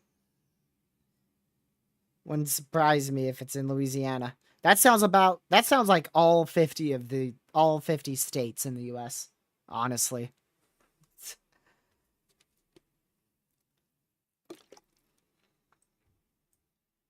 I could see that being a case in any of the 50 US states here. I mean, Texas isn't fully out. Yeah, it's not fully out of question, but I wouldn't anticipate it by any means.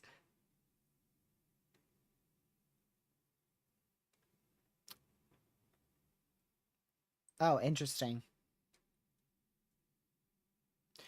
So if you live in Port Sulphur, I believe you have just received a mandatory evacuation order. Anybody know the parish here? What parish is Port Sulphur in? Okay, yeah, let's go check on the public statement from this parish.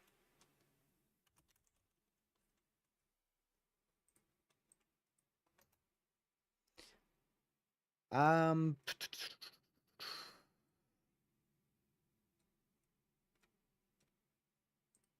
I don't see anything on it. Oh, hold on. I think I do have it now.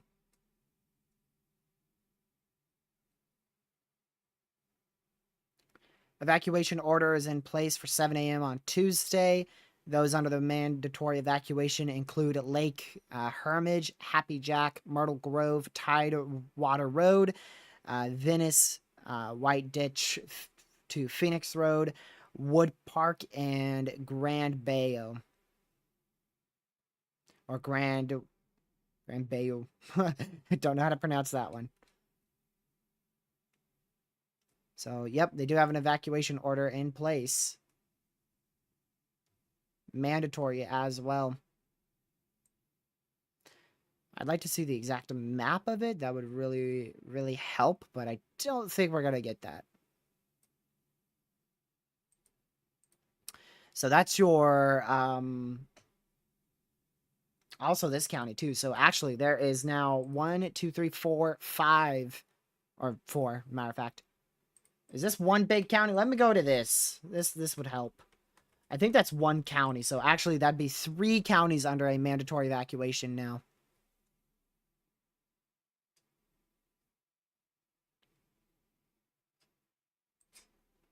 I believe 3 counties are under a mandatory evacuation. I am starting to get more convinced now that it's actually a capping and not dry air. After looking closer into satellite imagery as well as the drop zones. See you later, Jessica Palmer. Thank you for tuning in. I'll hopefully see you in tomorrow's live stream. We'll be live again tomorrow. Although I don't know exactly when. I'm not going to promise on exactly when because it could vary anywhere between... it could be anywhere between 3 and 11 p.m. tomorrow. So I don't know exactly when we will be live. I just know for a fact we'll be live at some point tomorrow.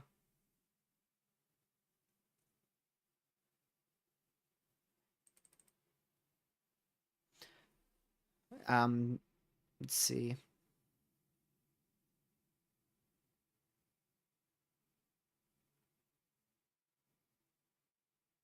Well, that's interesting.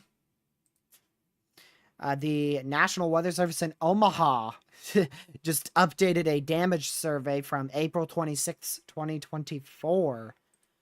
They have found that an EF3 tornado actually lifted and then cycled into a separate EF1 tornado near Lincoln, Nebraska.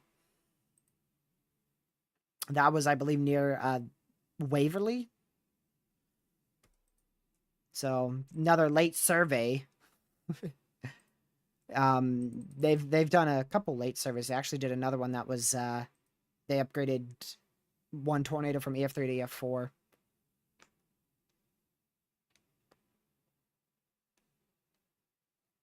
Yeah, HMON does show a Category 3 hurricane, by the way.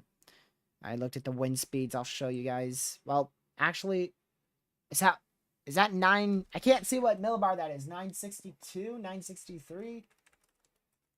I can't tell what that is. 960 something. The good news is it's a 6 and not a 5. So that would be peaking at high-end Category 2 intensity, most likely. The HMON peaks it at low-end Cat 3. So we, in fact, did get through all of our new model data before we got the NHC update. Yeah, that's quite a few areas, too. This area, the northeast quadrant, that's where you'd have Cat 3 major hurricane wind speeds there on this particular model run. Did we see the...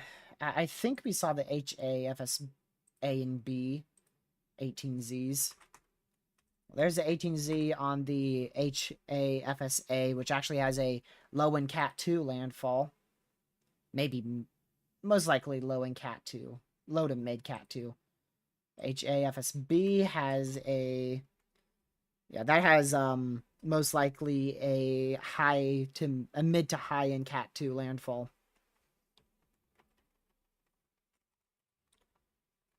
So, there you go. Those are your other two ones. Your other two. Yep, I saw that order, Tucker, earlier this morning. I think that order came out right about, it was a little while ago. I think it was about 3 p.m. Eastern, 2 p.m. Central when they issued that evacuation order.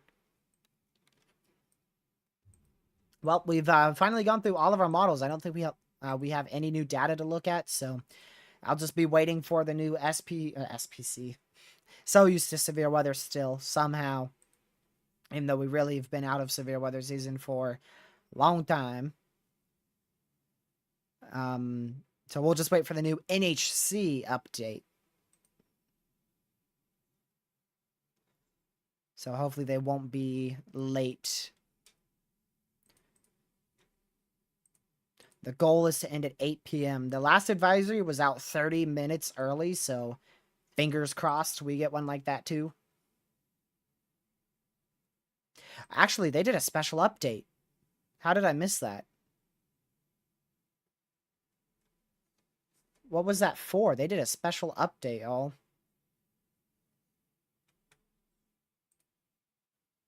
I don't know what that was for.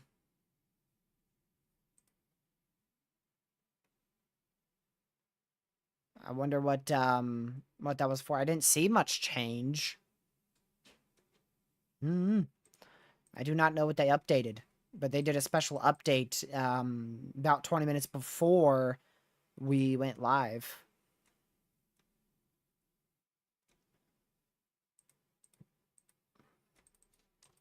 I don't think much changed, though.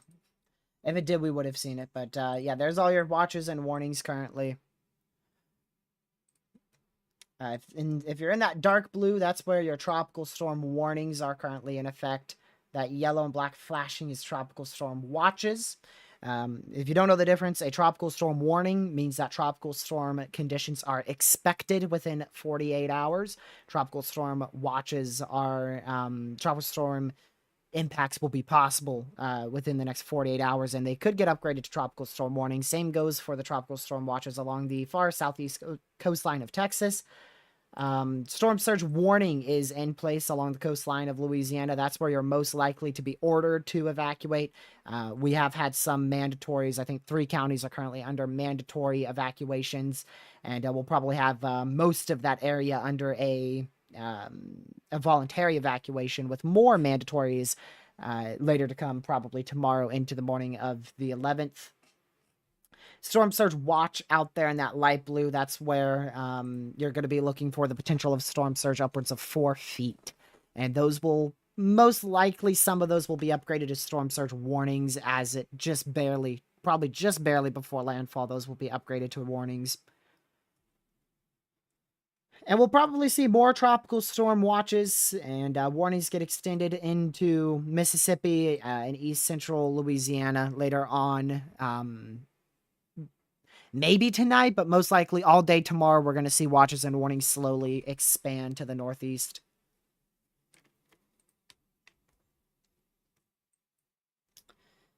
So, just quick recap. We're expecting a hurricane to form tonight, very late tonight, by the 2 a.m. advisory, most likely at the 2 a.m. advisory.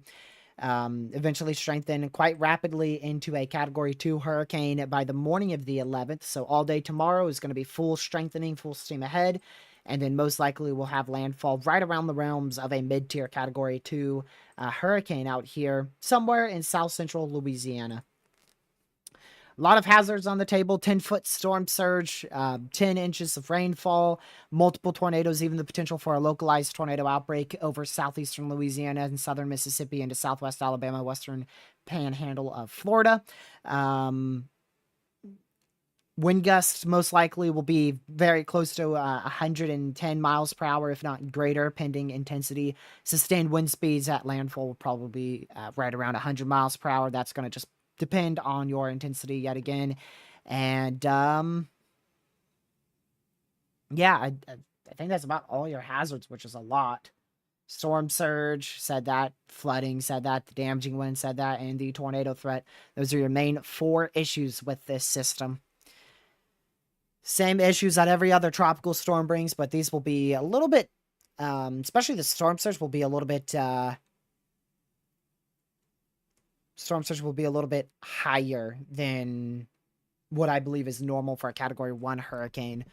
Because they were forecasting a Cat 1 with 10-foot storm surge. They have up to a Cat 2, and 10-foot storm surge for a Cat 2, it's not all that rare.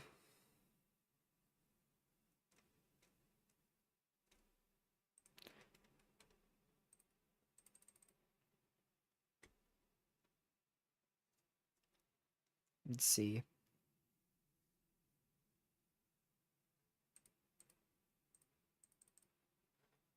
So now we just wait for the NHC's update. I'll get it earlier on this feed, and then we'll get it on the NHC, and that's when I'll show it. It should be out within the next 15 minutes, and really should be out within the next 5. Typically, they are about at least 10 minutes early. Yeah, I said that too, Sam. I think this area here is going to be up to between 12 to 15-foot storm surge. They'll put the max up to 12 to 15-foot storm surge somewhere in that area.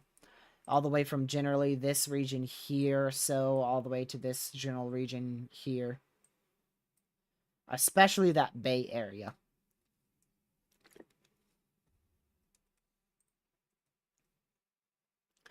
Michael, you might be in a risk for, like, some very isolated low-end flash flooding, but probably nothing that's going to be worth really paying attention to.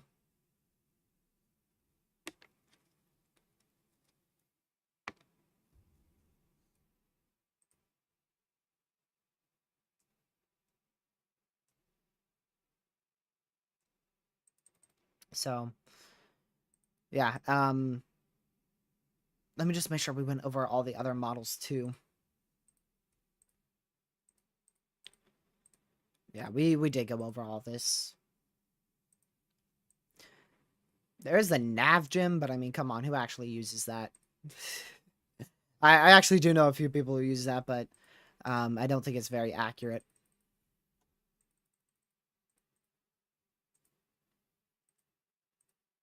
They might have delayed the update by 30 minutes because they did an urgent update at 5:30 p.m. Eastern. 100 likes. We just hit our like goal. That is really, really appreciated. It's been probably a week or so before, or a week or so since we've hit 100 likes. I think 9 days ago was the last time we hit 100 likes on a live stream. Or has it been exactly a week? Nope. 9 days ago or so was the last time we hit 100 likes on a live stream.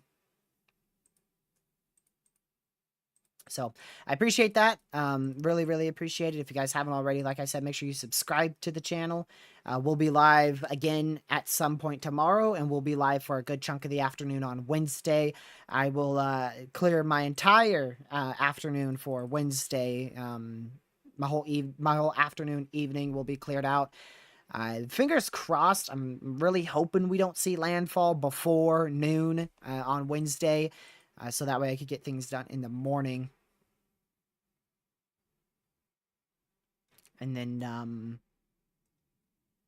let's see here. And then hop on and stream the landfall.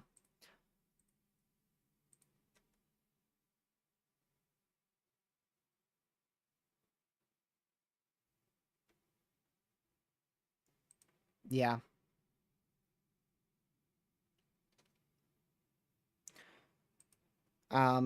This is still being impacted by dry air.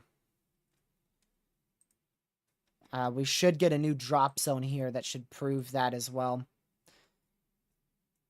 So there's definitely a dry air infiltration here.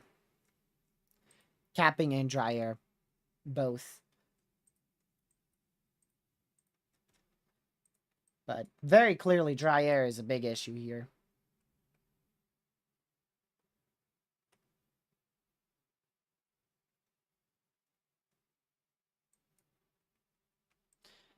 So we'll continue to watch that. We'll see what happens.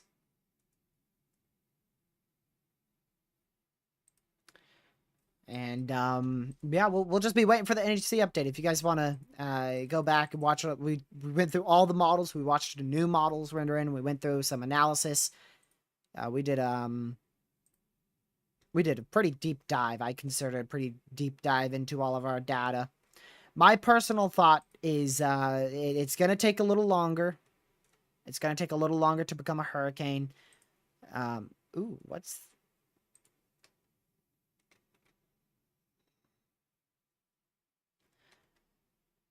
So we'll see. But I think it's going to take a little bit longer to become a hurricane. And we'll see what happens.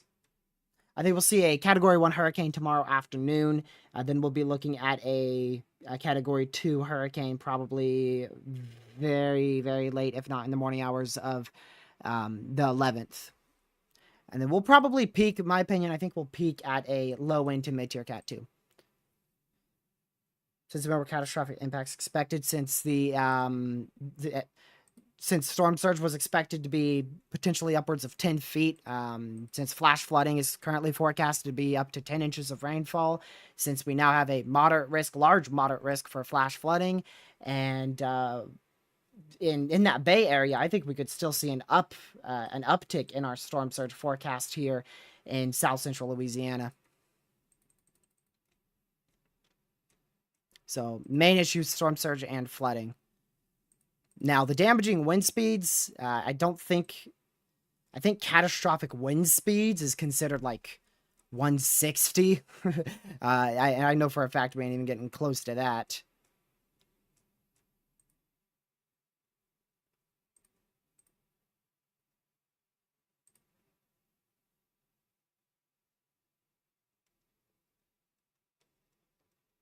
Oh.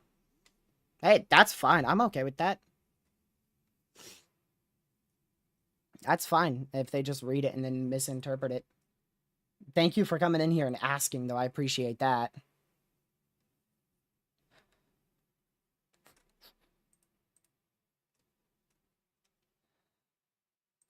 Let's see here. So we'll continue to watch the NHC here, hoping for an early update.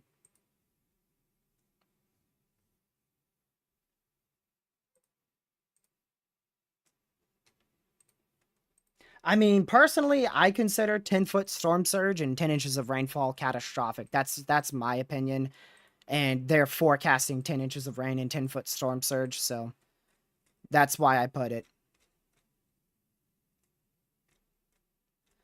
But I could see if someone interprets it differently.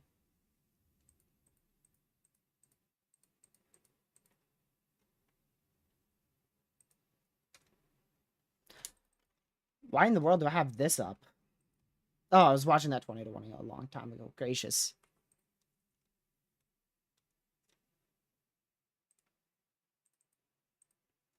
I don't consider 75 catastrophic, no.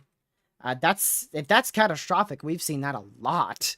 We see that from thunderstorms frequently, especially in summer, spring and summer. Hello, Legacy. Welcome to the stream.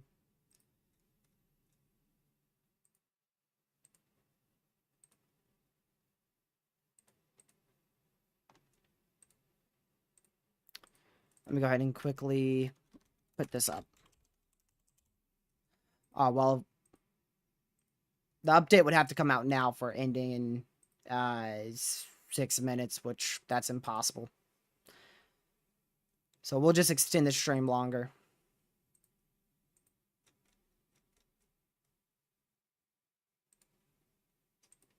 Also, we should have recon too, so that will be useful. Yeah, mission 6 is going into it now. Hopefully we get a drop zone data into that.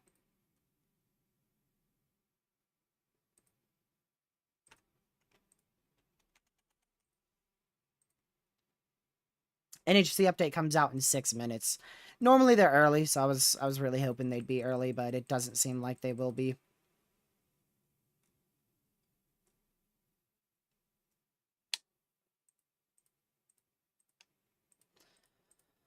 I'm going to just get recon open here.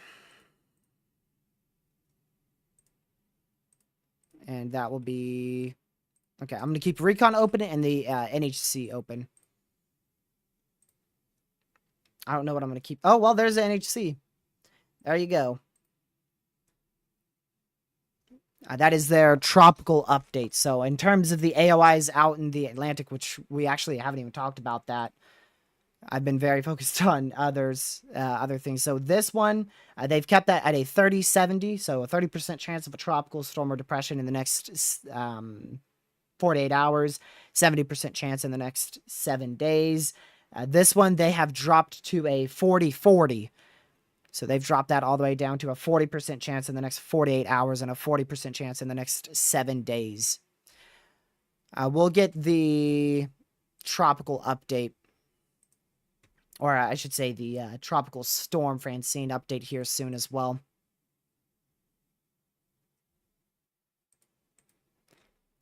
See if Recon got anything new here. They did get a pressure of 992 actually. 991.8, which is going to round up to 992. So they got a lower millibar. Not surprising there.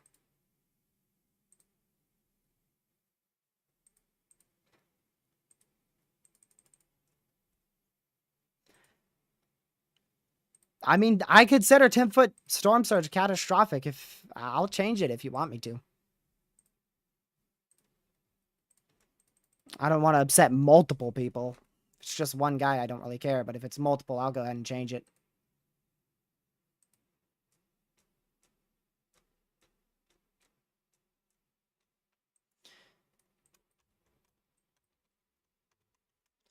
I'm just glued to the NHC right now, y'all. I'm waiting for that to come out.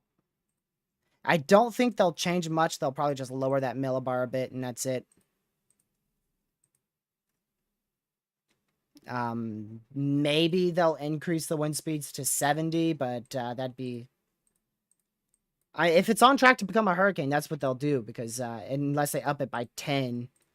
So we'll see if they find 70-mile-per-hour winds in Recon. That may be why they're going to delay the update for Francine just slightly.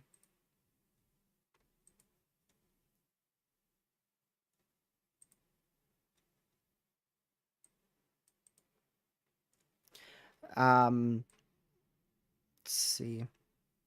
The NHC also noted a tropical depression is likely to form with that AOI just to the west of Cape Verde. It appears favorable for gradual development of this system, and a tropical depression will likely form during the latter part of this week, while the system moves west-northwestward at 10 to 15 miles per hour. I don't know why. In my opinion, 10 feet is catastrophic. That was enough for me to put it in the title and the thumbnail.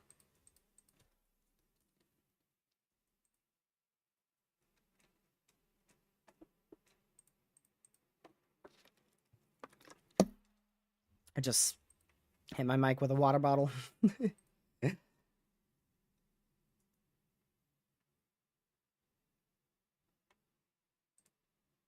Apparently the update is out, but I don't see. Oh, there it is. 60 seconds ago. And okay, they went with 993. That's interesting. That is really interesting. Same mile per hour. Not shocked there, honestly. We'll see if it can get to a hurricane at 2 a.m. tonight. Then I don't know about that. Like I said, I think it'll be a hurricane closer to the afternoon hours tomorrow. Weird. They went with 993 millibar. Recon found 991.8, which rounds to 992. I guess it just went down a little bit more. That's it.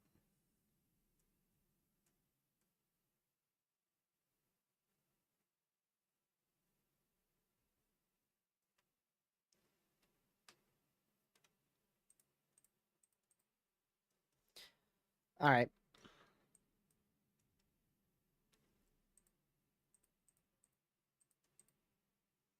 Well, I'm not going to abruptly end on you guys here, so we'll just extend the stream by 15 minutes, but I will warn, I'm probably not going to mention a whole lot. I'm just going to wait for the NHC's update to finish coming in here, which, I mean, there it is. So 1 AOI, still 3070. You can see there can you see it actually? Yeah, you can see it. Towards the second paragraph, environmental conditions right there. Tropical depression is likely to form later this week. And then this one, it's still an invest, but it's becoming less and less likely. So we'll see. And then there's your millibar of 993, damaging winds sustained at 65 miles per hour. I didn't look if they updated any of the products. I doubt it. Well, they did update the location, 7 p.m. Central, so they still have a hurricane by at 2 a.m. tonight. The cone looks the same. I think we've had a hurricane watch out there. Pretty sure we've had a hurricane watch out in this area, right where my cursor is. We have a hurricane watch, tropical storm warning. I'm pretty sure we've had that. And same with the warnings there. I'm pretty sure this is all the same. Oh, that's not, though. I know that's not the same.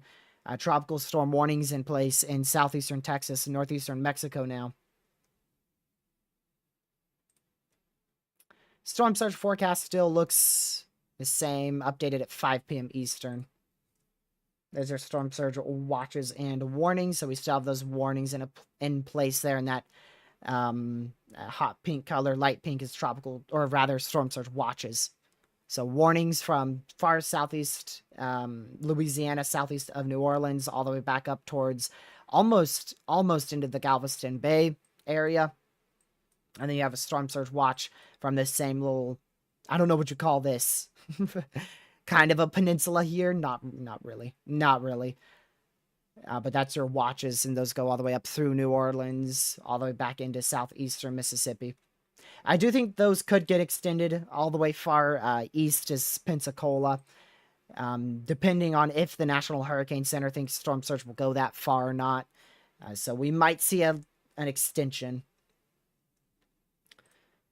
And if we do, that would most likely be for the potential of up to 3 feet. I don't think they'd forecast anything higher than that.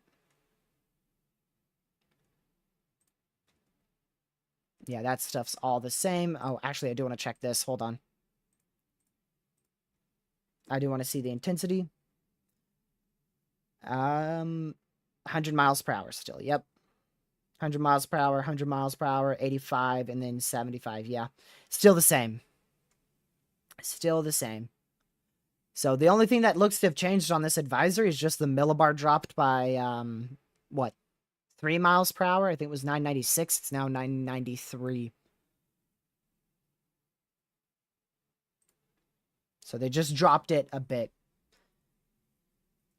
Still moderate risk for flooding, and that storm surge is still up to 10 feet possible. And like I said, wouldn't be shocked to see them upgrade this area here. Anywhere between 10 to 15 foot storm surge in that bay area, depending on exactly where it makes landfall.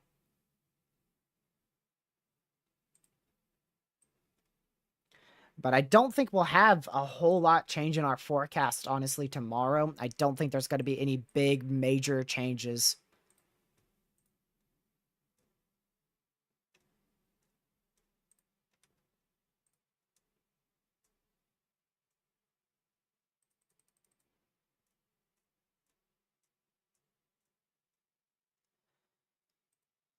But, all right.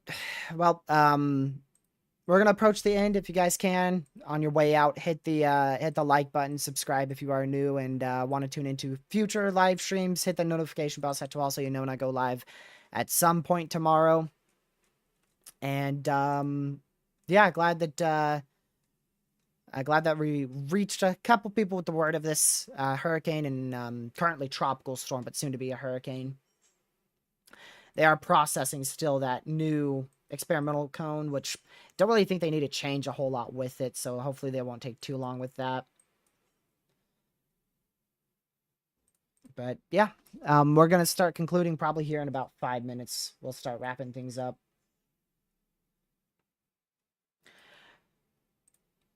I do want to read their text here. Plan for a life-threatening winds equivalent of Category 1 or Category 2 force.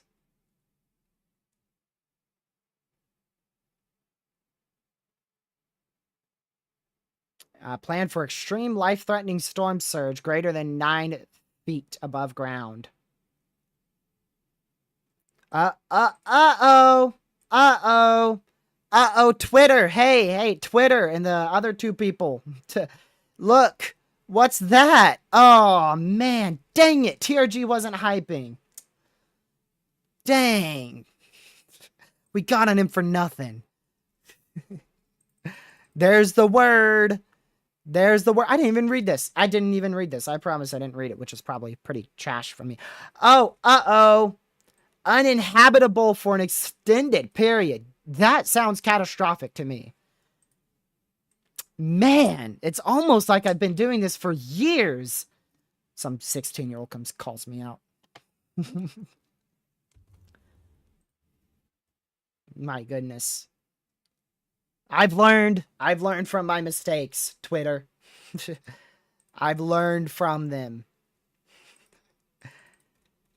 I'm telling you, I try not to hype anymore, but it does get me nervous when people start coming after me for literally things that now didn't even notice the NHC is talking about.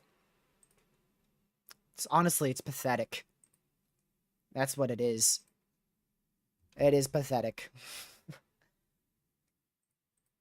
And I'm not just going after those two people because actually, I love one of those person's channel. They just commented. I'm sure you guys know him as well. He's really, really good, but...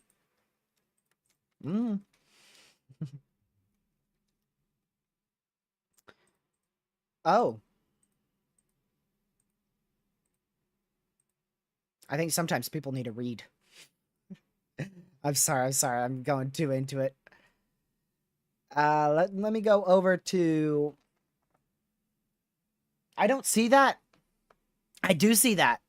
Yeah, Storm Dakota just added me on Twitter. I think that was Storm Dakota. Yeah, Storm Dakota. They actually found a 988 millibar now. So that's already 5 millibars lower than what the NHC has it at. Literally, they just did their advisory not but 7-ish minutes ago.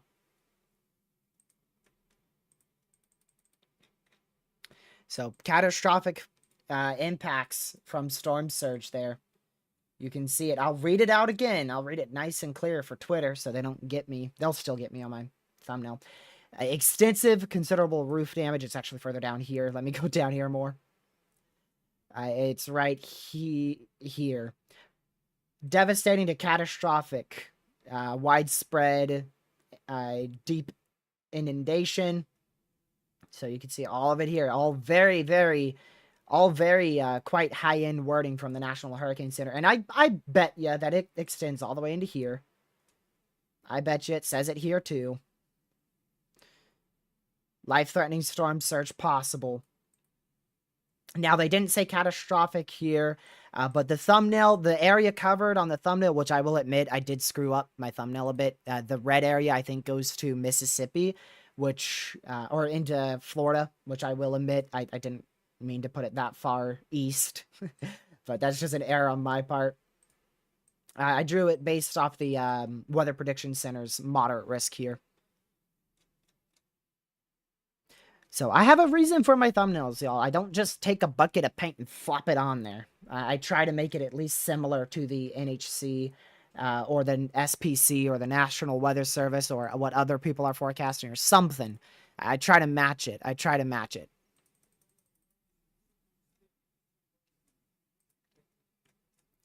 So, I guess I could have put catastrophic impacts possible instead of expected. Or catastrophic impacts likely. That might be a little boo-boo on my part. So I apologize for anyone anybody who's actually in my community who watches me and knows me. I apologize if that was too strong of a wording for you guys. It's more of possible. But then again, they're expecting up to 10-foot storm surge. So I really don't. Personally, I think it's expected, which if you look in every last live stream and every video I do, at the bottom, you'll always see the disclaimer that it says that it's I'm a weather enthusiast and it should not be used for official forecasting. It's for the sole purpose of reaching an audience to help make people weather aware. That just kind of, it does get to me. That's what gets to me. I'm sorry. That gets to me. People going after my titles and thumbnails gets to me. And, that's one of the things that's always gotten under my skin for a long time. Because Twitter and people mistake clickbait all the time.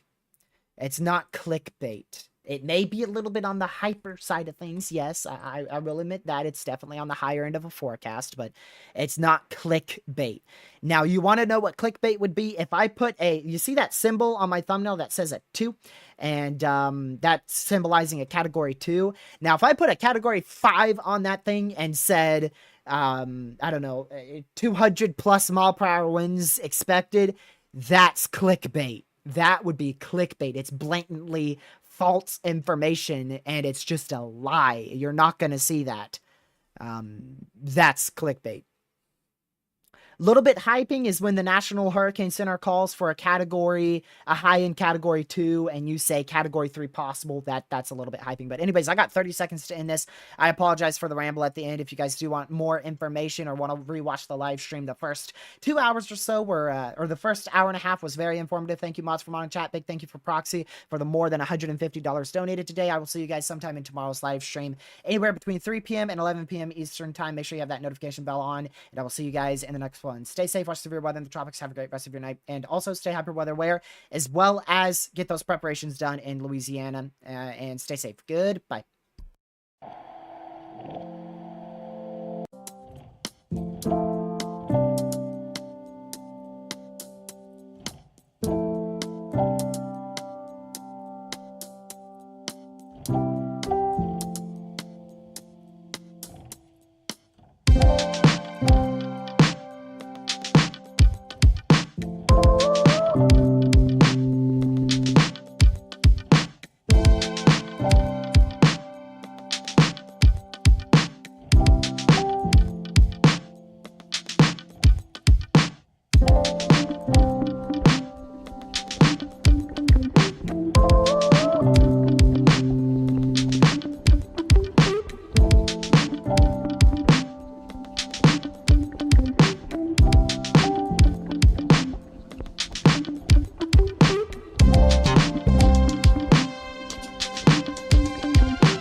stay safe, watch severe weather, the tropics. I'll see you guys in